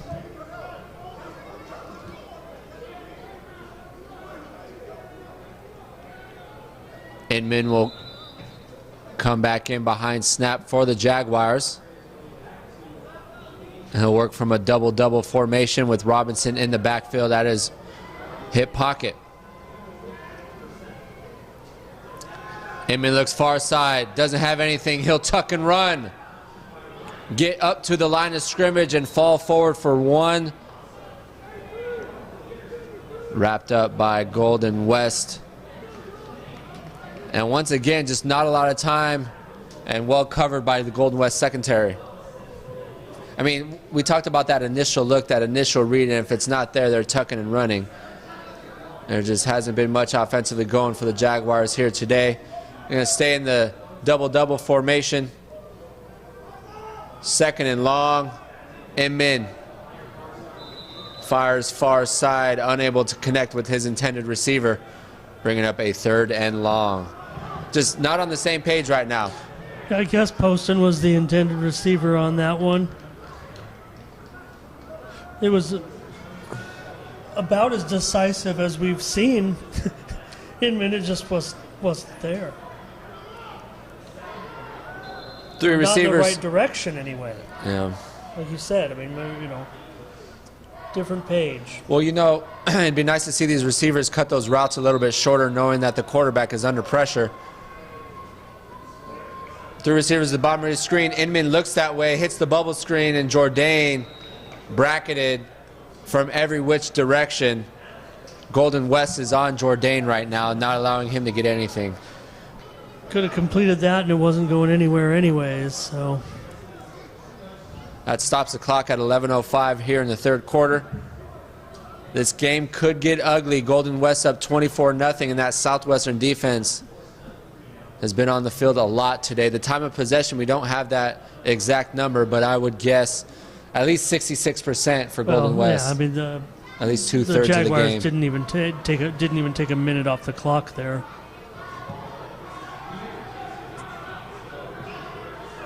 And the bounce picked up by Alawe. He's brought down at the Golden West 40, and that's where they'll start their second offensive possession here in the second half with 10:57 remaining in the third quarter. Nice job by McElligott. You know, he's very good at aiming towards the sidelines, but also there he read the situation, saw some extra field on the right side that he could get the ball away to, and Jaguars covered it nicely. It's nice to talk about good special teams. It's not a problem in doing that. It's just the repetition of having to do it because that's the situation the Jaguars are in. I don't mind talking about how well they do, especially these kickers, but you want something a little bit more to discuss. Jared Johnson back in the game for Golden West. He'll get the toss right. And nice open field tackle right there. Once again, it looks like Jaheim Williams. A tackle for loss, bringing up a 2nd and 12. And it was a good play, no doubt about it. I was afraid because it looked like one of those plays where Southwestern is running their offense, and even when they're getting the ball into the receiver's hands, and we know that they're running that more horizontal games where they're getting the ball out to the flats on the sides. It almost seems like Golden West is always moving forward before they even deliver the ball. Pressure looking, coming off the edge. Ratzlaff, pitch and catch to Kennewell near midfield, and Kennewell is going to be a yard short of the first down, bringing up a 3rd and 1. So Ratzlaff's, I want to say 6 or 7 receptions, at least 100 yards on the day in that first half. Kennewell found himself in the same spot every time, so he's just running down the field. It might be a button. He's getting 10, 15 yards, and Retzlaff's delivering it right to him, and he's such a nice target too. Retzlaff fakes the pitch, has a lane, 20, 10, 5, touchdown, Golden West. So, Bo, you saw it right there, right? You saw it develop that way. The whole momentum of the team is moving forward, and he's moving through that line like it's standing still. Ratzlaff, 6 rushing touchdowns on the season, make it 7 after that 51-yard scamper. Yeah, he faked that toss, found a lane, and was off to the races. Looked like the Jags had a beat on him, but hit that 6th gear. Oh, he really and went did. untouched. I mean, really, he was just untouched. He had too much momentum moving forward to get caught from behind. No, that was nice. The way he really showed just that. Just planted that foot and got north to south. I really didn't know he had that in him, that acceleration. 9:35 remaining in the third quarter. Golden West is pulling away, scoring in back-to-back possessions, now up 31-0 here on the Cali Photo Network. And at this point, the Jaguars is going to need to dig in right now. Going to have to show some Jaguar pride. You know, as an athlete, nobody likes getting beat up like this, so it's time to dig in and see who's made of what. Second half just underway. Bo and I checking out the scores there at halftime, and Saddlebacks leading Mesa 14-7. Also at halftime, Riverside at home against Palomar, and the Tigers are ahead that one 24-0. This one's going to be returned from the 5. Crosses the 20, gets to the edge, has a lane, gets upfield, and gets to the 35. That's where Southwestern will start their third offensive drive here in the second half. 24-6 in that Palomar game. My eyes are getting a little old. 24-6 in that game. So here we go again, Bo. Brandon right now, Smith trotting onto the field. We'll point that out. This will be his first drive of the game. And once again, not a lot of running lane for that front.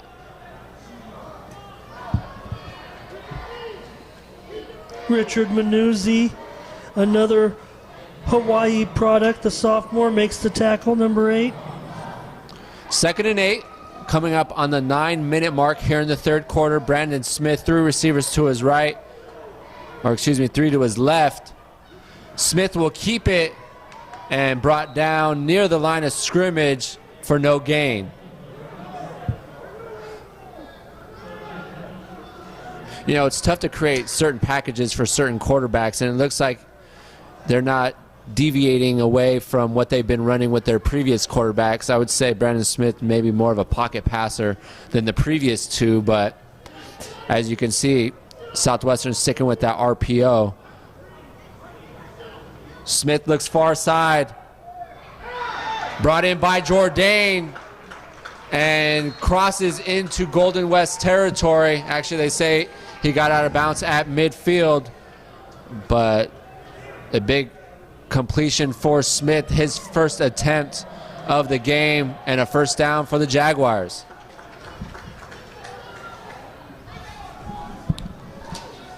Yeah, so Brandon had 144 yards in the win over Chafee. And quick release near side. Tripped up and brought down at the ankles.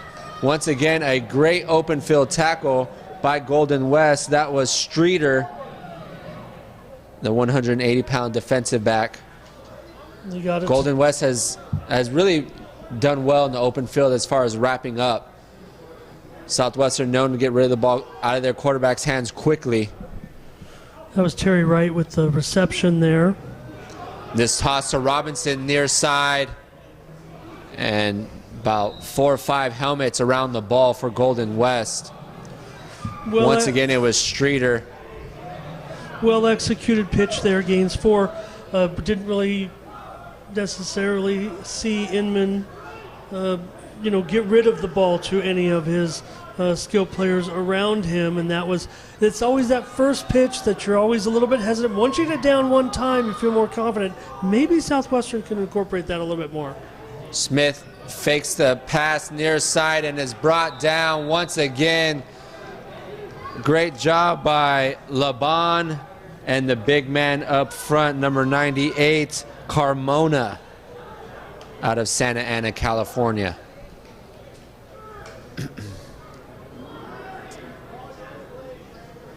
Southwestern down 31 near midfield. They're not gonna try for the 4th down conversion. They're just gonna punt this one away with 6.5 remaining in the third quarter, down 31. See if McGillicuddy can pin him back inside the red zone.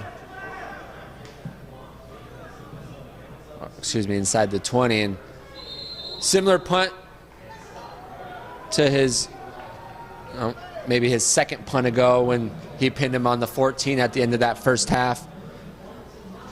Yeah, it's just a 33-yarder there, but that'll do the job. That'll be fine. 33 net, no return. 6:11 on the clock here in the third. Golden West 31, Southwestern 0. Southwestern does have 1 turnover on the day defensively.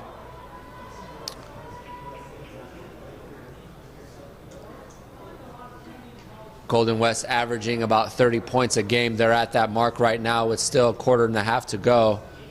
Rats left. We'll hand the ball off up the middle. That's Hurd. We've seen close to 4 or 5 running backs for Golden West. Hurd, their lead back, has over really the only back that has over 300 rushing yards on the season, a couple rushing touchdowns. And they're giving him work right now, up 31.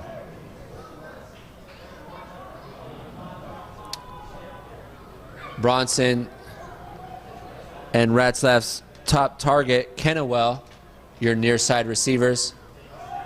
Pitch to Hurd, gets to the edge, has a lane, slips a tackle, the 40, 45, 50, and is knocked out of bounds in Southwestern territory. So once again, that toss, the running back's getting to that edge, and it seems like there's just a lane right outside the tackle. The left side. Yeah. It's been an open path down the field most of the night with simple tosses.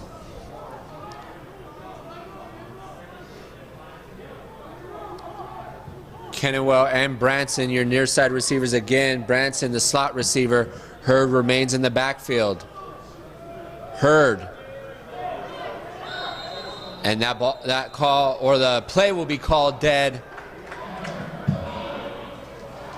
And that will be no gain for Hurd, bringing up a 2nd and 10 with under 5 minutes remaining here in the third quarter. Daniel Sandoval out of Montgomery. He brought the whistle on, holding up the back. Call it a loss.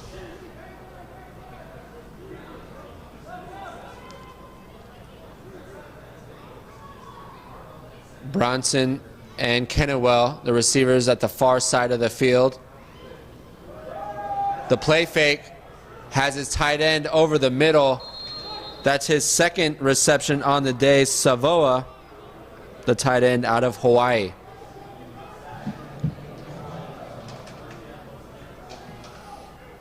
Baptista on the stop for the Jaguars. Carrillo back in the game for Golden West. Coming up on the 4-minute mark. 3 receivers to the near side. That's Savao, Branson, and Kennewell. Carrillo off the left side. And a big hit. But a flag thrown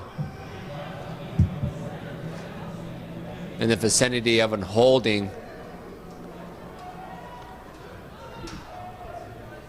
Let's see what the call is. And we do have a holding on Golden West. They'll accept that penalty.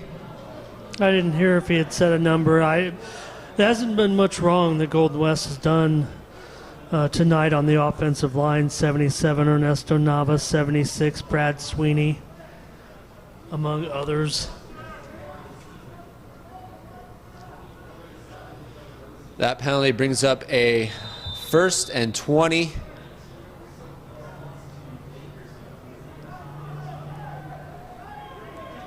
'64 Michael Devore out of Tustin Foothill. Ratzlaff steps up in the pocket, has a lot of room. He'll take off, crosses the 1st down marker, and gets a couple more. That's 2 big runs on back-to-back possessions by Ratzlaff. We hadn't seen too much of that in that first half. I thought that was holding back there, but maybe it was just bodies falling all over each other. Left for some room to run. Ratzlaff creating with his legs here in the second half with a gain of 23. Bringing up a 1st and 10 at the Jaguar 25. Hurd in the backfield. Ratzlaff will look far side. Has a receiver at the pylon and poked away at the last second by the Jaguars secondary. Great job by that safety getting over in time. That was Donnell Jr.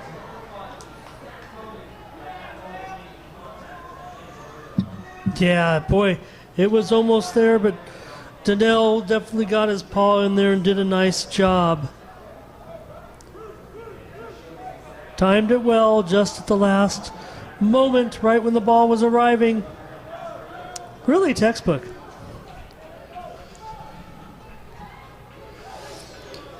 It closed well, too. The touchdown was possibly there.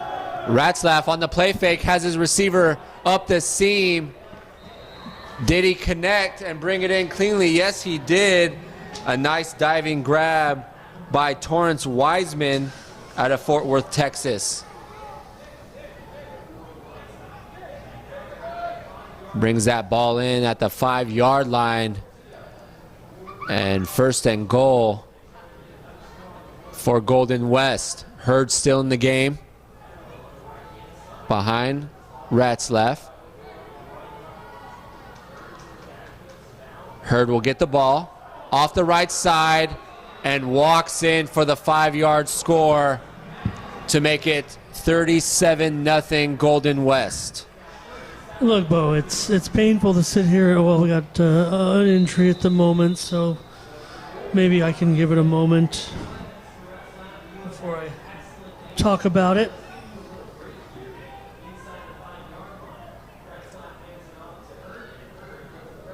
That's Hurd's first touchdown on the game, his third on the season. It's their leading back here today, but we saw a combination of him, Jared Johnson, Carrillo, just bigger backs running north and south, and they don't play around much. They found the edge and found some wide open lanes on the outside, taking advantage of that Southwestern defense.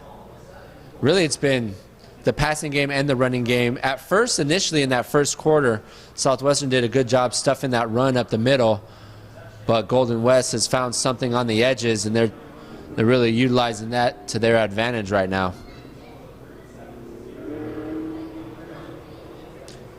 I'll try to get you an ID before it's I comment tough to see. here. Looks like Christian Cuffey. Okay, he's up. So here's what I want to say about that. So yeah, I mean it's tough. It's a tough night. It's a tough night to watch through this and see that nothing's happening on either side. But Golden West isn't exactly difficult on the eyes. Enjoy watching them. They really look pretty good. Yeah, we saw Canyons come into Devore Stadium and put up an offensive clinic. They put up, was it over 50, wasn't it? And so you're not necessarily, you're seeing a good team here tonight. You're seeing a top team, and I think that's, other than having to struggle through and hope that we can find some plays and some victories here, if you're going to have to suffer through what's turned out to be a blowout. You've got a nice team to watch here in Golden West, and they can be proud right now the way that program is performing. Yeah, Golden West, 3 offensive possessions, 3 touchdowns here in the second half. They're up 17-0 at recess, and they really, with a possession starting in Jaguar territory, scored fairly quickly and drove the field right there, 85 yards. Big chunk plays in the run game and the pass game. Everything working well for Ratzlaff in this offense, up 38-0 with 2:19 remaining in the third. Oh, look at this. Oh, my goodness. That ball gets out of bounds. That ball took a bounce, and yeah, I mean, that ball took a bounce in the field of play and was live for just a moment. Bo Mesa has tied up Saddleback in a conference game, so we're interested to see who wins that one. Of course, we talk about the Jags and their upcoming schedule, of course, versus Fullerton here next week. Wow. The Fullerton Titans, now they're not Fullerton, but they're still Fullerton.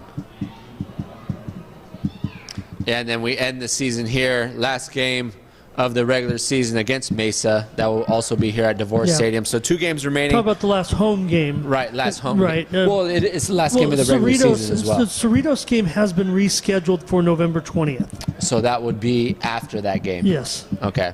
And so what was that's initially at scheduled Cerritos as the last game of the season, because of the situation of not playing, they moved that game? Yeah. Okay. That makes sense. So still a lot of football to be played this season. I mean, 6 more games for the Jags, and some of them will be more manageable than this, but there are still some very, very. Look, Fullerton, Saddleback. You're going to be against San Bernardino Valley, but also you got to play Mesa, and then the Cerritos game. So you really just want to see an identity for this offense. You can't tell me what it is at this point.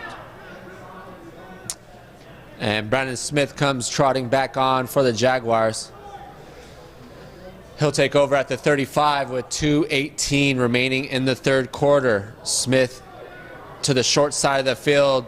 He'll lower his shoulder and get brought down at the line of scrimmage for no gain.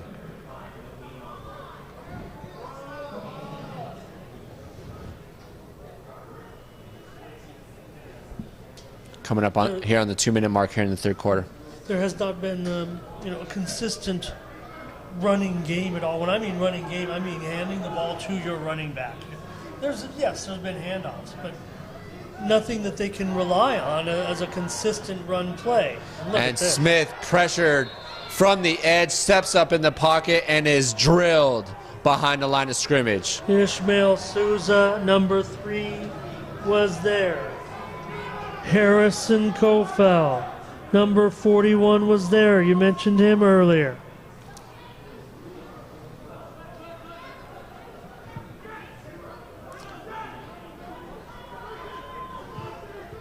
Third and 15.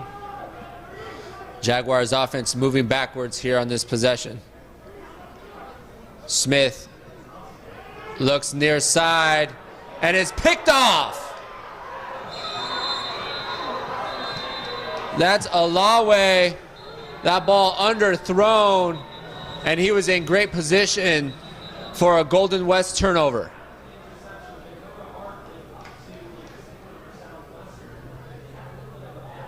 I don't know if it was on a return or if there was some frustration. Yeah, it looked like that flag was thrown after the interception on Golden West, I want to say. But not a frustration, just maybe a block of some kind, because there's no reason to show, there's no reason for any frustration. This game should not be frustrating.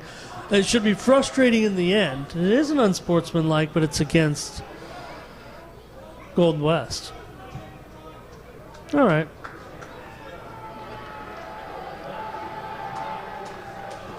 Is that the first turnover for Golden West? I want to say that's definitely one thing Southwestern offense has done well tonight, is not turn the ball over.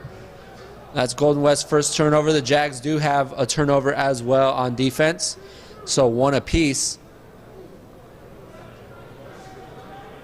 Looks like we have a new quarterback for Golden West, up 38 with 1:03 remaining in the third. That's Gabe Friend, the 6'3", 200-pound freshman out of Chandler, Arizona.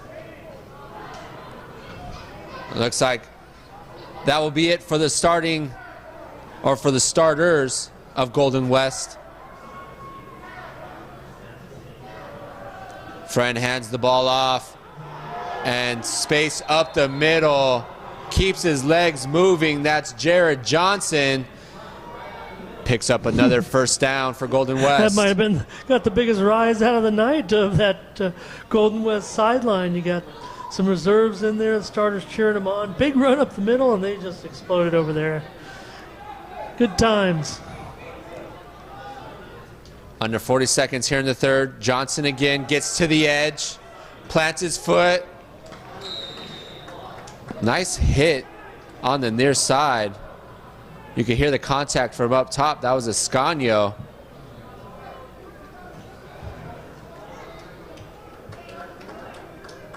And that looks like it will be the last play of the third quarter. Third quarter was not good to Southwestern. They allowed 21 points and are chasing 38 here on the Cali Photo Network. We're going to take a quick break here. Be back shortly with fourth quarter action.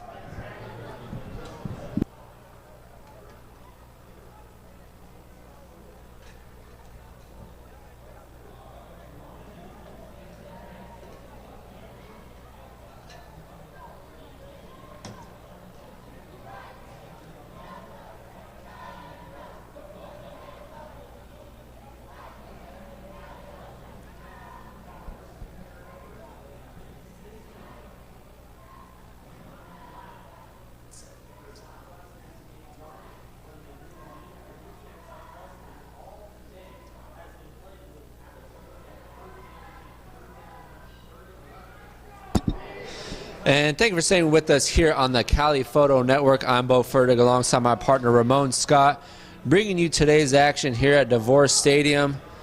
Southwestern Jaguars hosting Golden West. And it's been a tough day for the Jaguars offensively and defensively. Golden West 38, Southwestern 0. And it's the start of the fourth quarter.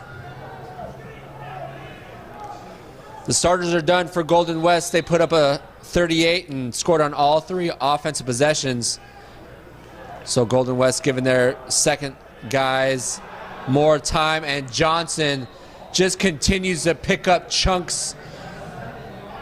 That was another 20-plus yard run for the running back. Yeah, you just don't want to see that right now if you're Southwestern. They still have some number one guys in the game, and they're just getting chewed up right now. Ball sitting at the 27.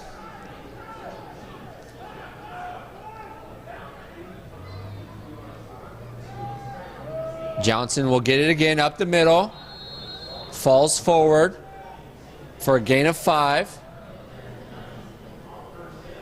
So, you know, the beginning of the game, it was promising Southwestern not giving up much in the run game, but it just seems like as the more this game gets going, maybe it's a little fatigue because Southwestern's defense has been on the field a lot today. Demoralizing, sure. I mean, even when you, like you said, with some subs in the game, but to give up chunks of yardage still, and there's some substituting going on as well, but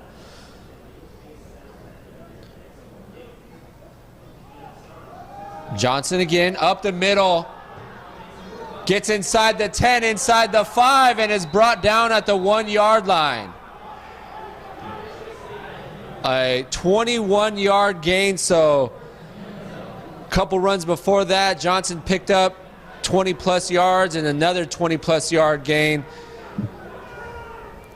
And it looks like they'll get up quickly. Friend with the QB sneak doesn't get the push and is unable to get in.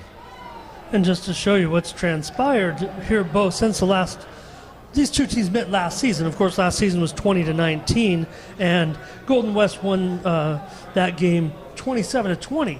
Right. So I mean, that's it's a big swing right there. In just one, I'll say it as one season. We know it's 2 years. And they'll give it back to Johnson. And Johnson will get in for the touchdown. They deserved it. You hate those vultures to come in and, right. You know, when you've been running the yardage. Johnson got him down there with 2 big runs of 20-plus yards and punches it in from 1 yard out to give Golden West a 44-0 lead with 13:01 remaining in the fourth quarter.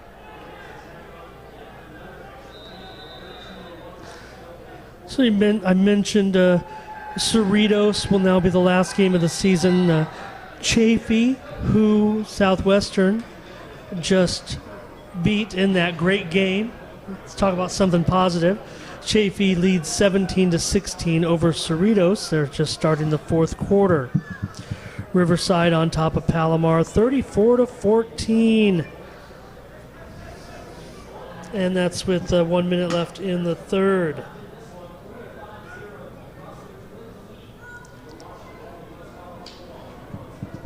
And that Saddleback and Mesa game going to be an interesting finish. With 10 minutes to go in the third quarter, Mesa definitely hanging in that one. All right, so Jordan and Bryant back to return on the kick. I'm calling they're going to get it at least up to midfield right here. I'm feeling a good return right now. They've definitely had plenty of opportunities. And they pooch it. And a fair catch. So they didn't want to give Bryant and Jordan an opportunity, maybe because they were feeling what I was feeling. And the second line on the return with the fair catch, and Southwestern will take over at the 25 with 13:01 remaining. Look, I hope there's no give up in this situation. I mean, if I'm a football player and I've got a 0, I have 1 goal. in a game, and that's to get that 0 off the board. I know Ed's not the type that's going to kick a field goal to take a 0 off the board, but when you got a kicker like Asher Booth, you might give him a shot at something if you can get him into range. Booth had 2 50-plus yard field goals against Chafee, a game winner. And it looks like Crowell is back onto the field for the Jags.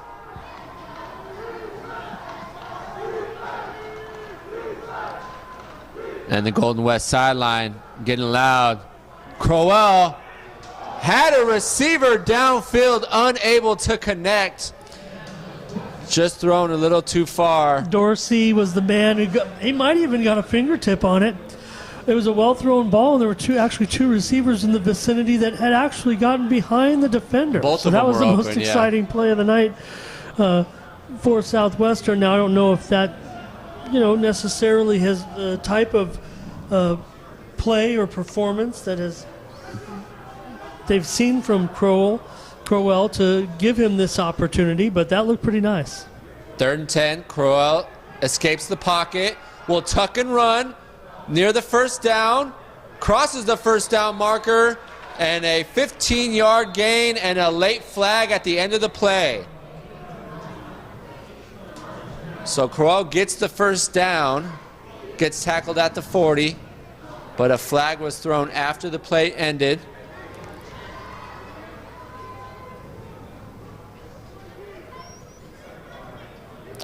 We'll see what the call is, and it looks like we're going to march it back.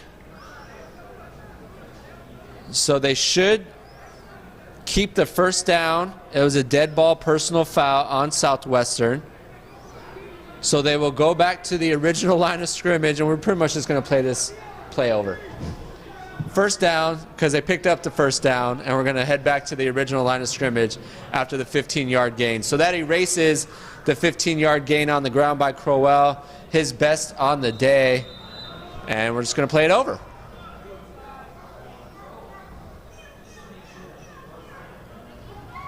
Crowell gets the tough snap and is swarmed by the Rustlers behind a line of scrimmage. Not much there after that tough snap. Yeah, tough to make something happen there.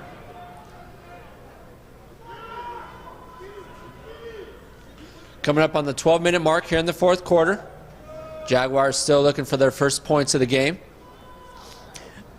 Mesa has kicked a field goal, 17-14 now, leading Saddleback 6:18 to go in the third. So Mesa has the lead on the Gauchos. Pressure up the middle, pushes Crowell outside the pocket, and he'll just throw that one away.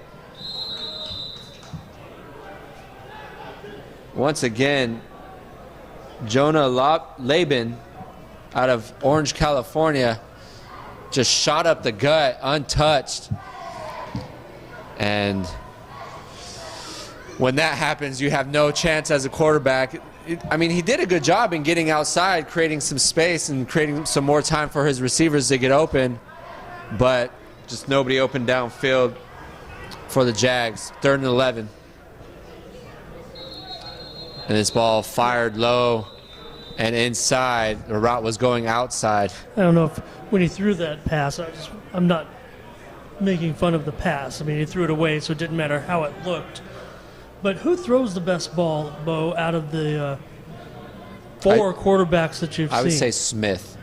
He's more of your pure pocket passer, but it seems like the Jaguars like to get their quarterbacks in just positions where they have the run-pass option.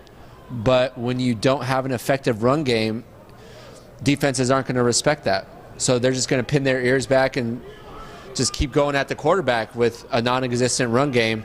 And obviously it's tough to run the ball when you're down 17 at the half and then quickly 31 in the third. So once again, pressure off the edge. Crowell is brought down from behind. And this Golden West defense has just been all over the field, sideline to sideline, behind the line of scrimmage in the secondary. Golden West has played well today on the defensive end.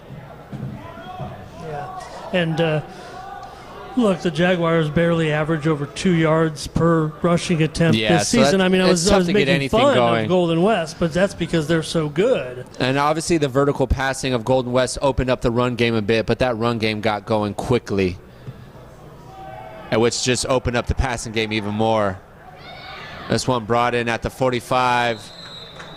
And once again, the punt team of Southwestern doing a great job, not allowing any return yards. I'll say it must be, Bo, for maybe the 6th time this evening, McElligott punted from, inside his own. He's standing basically somewhere between the 5 and the 10-yard line. Right. Has put, still decent field position every time, but I mean, he's put him in a good net position, 40 yards, 45 yards each time. At least he's done. McElligott has probably been the player of the game for the Jags. Nobody wants to say that. No, I want to shout out, Justin from Granite, but Sam Samiri on the play fake, trips and throws the ball. This is Samiri's first possession for Golden West. And I also out of Portland, Oregon. I want to talk about McElligott one more on that. On the game-winning field goal 2 weeks ago, he did a great job on the hold.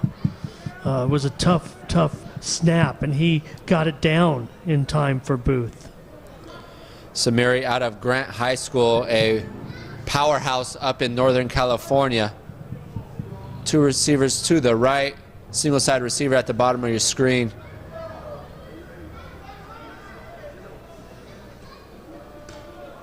Samiri on the handoff and tackle behind the line of scrimmage. That was Chopel on the run out of Huntington Beach, a local kid from Golden West. A loss of 1. Josh Williams with the tackle, 52 right there for Grossmont, Southwestern. What is that Grossmont score right now? Grossmont ended up winning in their game today. Maybe could consider it a minor upset, but they were at home against Pasadena City, and the way Grossmont's playing right now, Grossmont won at 24-19. Brady Apt threw for 290 yards or so. That's respectable. Samiri fires it up the seams and unable to connect with his intended receiver, Javon Williams out of Kansas City, Missouri. So Golden West not holding back on that offensive possession, bringing in the third-string quarterback. Just wanted to hit some live action. And probably was to the benefit of the Jaguars not being able to stop the run game here in the second half.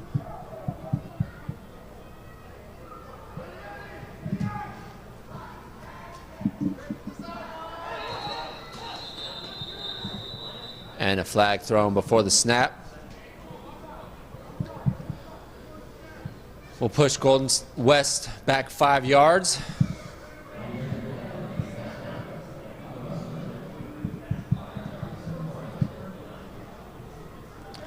Scagno back to return his heels on the 25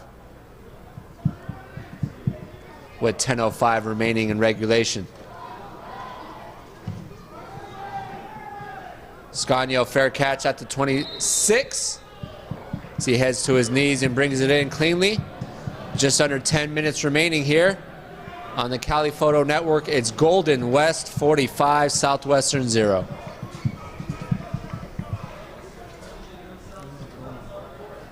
Hey, we got some other scores. Just take a look around the region. Desert 13, Compton 7. 7:50 go in the second. That one's probably moving along further than that. Ventura all over Long Beach, 45-7. 6 minutes to go in the third. Canyons leading Bakersfield 28-14 just into the fourth quarter. Santa Monica over Moore Park 10-5. Yeah, that Canyons team was fun to watch. They came into Devore Stadium and put on a clinic offensively. There's some yardage.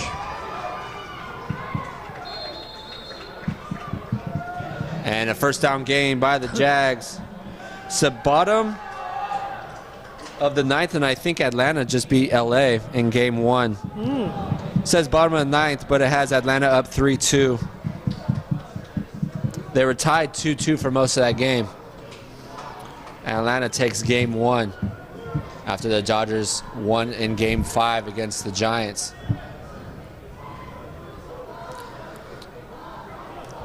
Oh. Some nice space right there for Southwestern, and a nice 8-yard gain on first down. That was a different running back. Sean Bryant looks like he got the ball there. And it looked a little bit more elusive. Well, the Jaguars only have a handful of first downs tonight.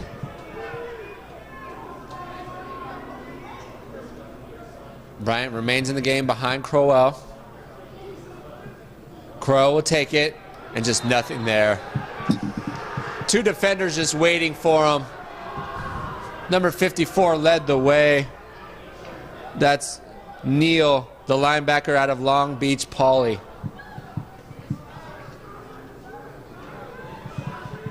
Yeah, I mentioned Neal is one of the 2 top linebackers on this team. So and he's been playing like it here tonight. They still got some guys in there.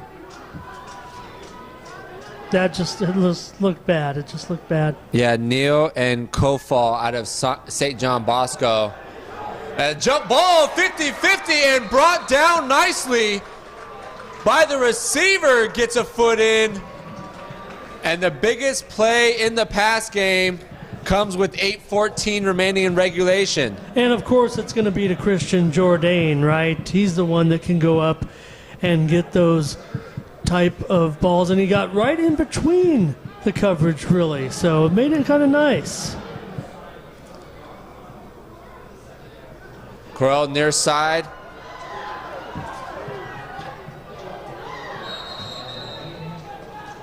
That's Kahanu Davis. He might get actually some rushing yardage on that. You're a little closer to the line of scrimmage than I was. It looked like a little bit backwards, but nonetheless, a couple of yards. So some guys like Sean Bryant and Kahanu Davis we haven't seen too much offensively this season, but down 45, they're getting these guys some looks with the ball in their hands. Crowell will keep and pressure off the edge. That's Pablo Arava. What just a sinking feeling you must have when you take off for whatever play you're running and you only really have, the opposition chasing you down with no real option to do anything. I mean, there were 3 men surrounding him.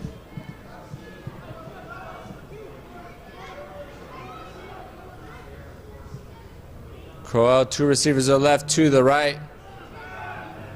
Crowell has his receiver at the 20, near the first down marker, and he picks up 12 for the first down. Nice pitch and catch. Jalen Poston, he's had his best game, I think, I would say, here tonight. The sophomore out of Burtonsville, Maryland. Nice job tonight, Jalen.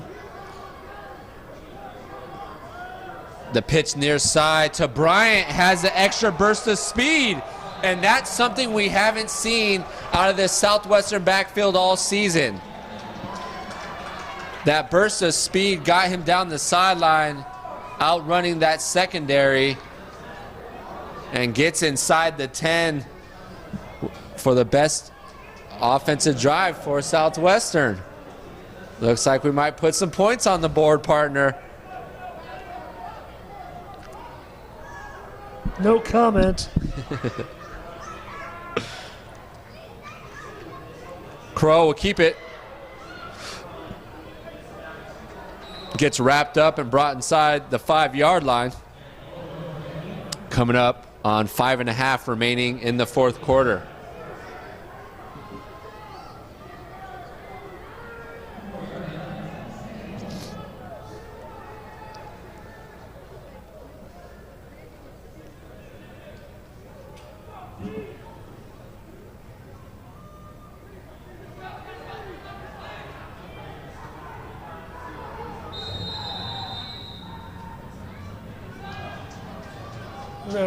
Well,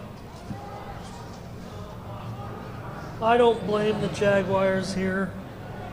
Wanted to make sure they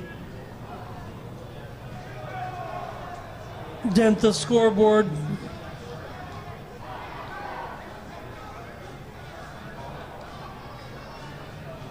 Yeah, I mean, not a lot of positive takeaways, obviously, from this game, but if they could put one in, I mean, I'll give them some type of not necessarily momentum, but just a feel-good moving forward.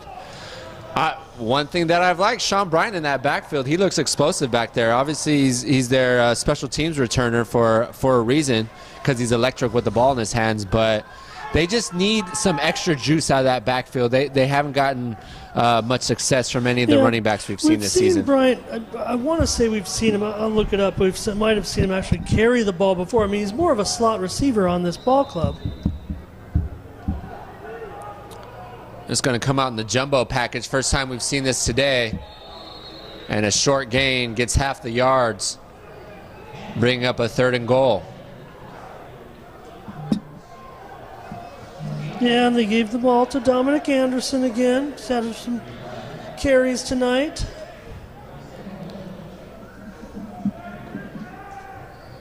Crowell back in the game. You got 3 plays, 3 yards. Got to do this. 3rd and goal at the 3.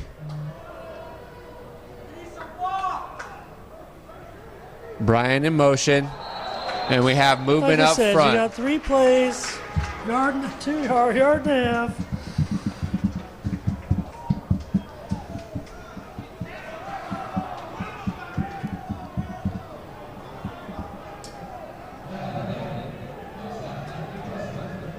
And I'm going to bring back the bigs.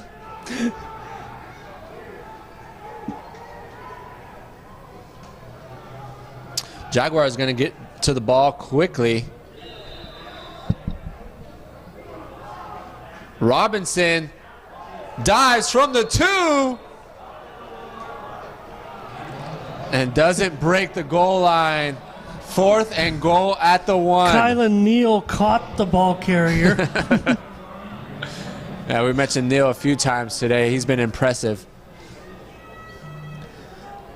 That was a long ways to attempt a dive. Yeah, I was thinking the same thing. I was wondering if he had seen something that we weren't seeing up top. It was cool. You know, there was less than a yard. He was definitely parallel with the ground. The sneak up the middle. Didn't get the push. We don't see a signal yet. No, you know, they're not going to give it to him, and it's too bad because he got in.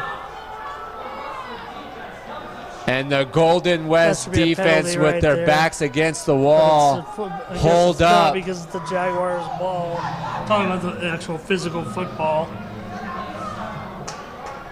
It was a very disrespectful rolling of the ball, but it was actually their ball, so you can't do it anything looked about like the Jags were going to finally put some points in, up on the board. I really did. I mean, can't sit here and, you know, when you just got beat 45-0. Exactly. I was just going to say the same thing. But I think he got in there on the 3rd effort. I mean, you can go back and rewind it. I think his you know, I know you got to get that ball over by one sliver of a piece of turf, but his feet might have been standing on the line, so it's hard not to get the ball across when your feet are on the goal line. Yeah, it's tough because obviously after a season-high 26 points against Chafee a couple weeks ago, you were expecting more things out of this Southwestern offense, and this will be the first time they've been shut out all season. 10 points in that opening game against Grossmont, 10 points against Canyons, who really just came in and impressed on all levels. And Palomar, they only put up a touchdown. Chafee 26. And well, that must be the frustrating thing for the Southwestern coaching staff is when you don't necessarily know what your solution is as far as, you know, what to do. And I do the same thing. I mean, you're just trying to find a quarterback to get in there and make a play. And lead the team and produce something so that you can get behind him and start to formulate your offense behind that. But when it's not really working out that way. Yeah, and we've seen them struggle in similar fashion. One read, if it's not there, they're tucking and running. Right, And a great move by the second string quarterback right there. Picks up a big gain and another big first down for Golden West. I don't want to get away from giving him credit, but just talking about Southwestern's situation. So that all becomes kind of exposed when you go up against such a strong defense, right? Right.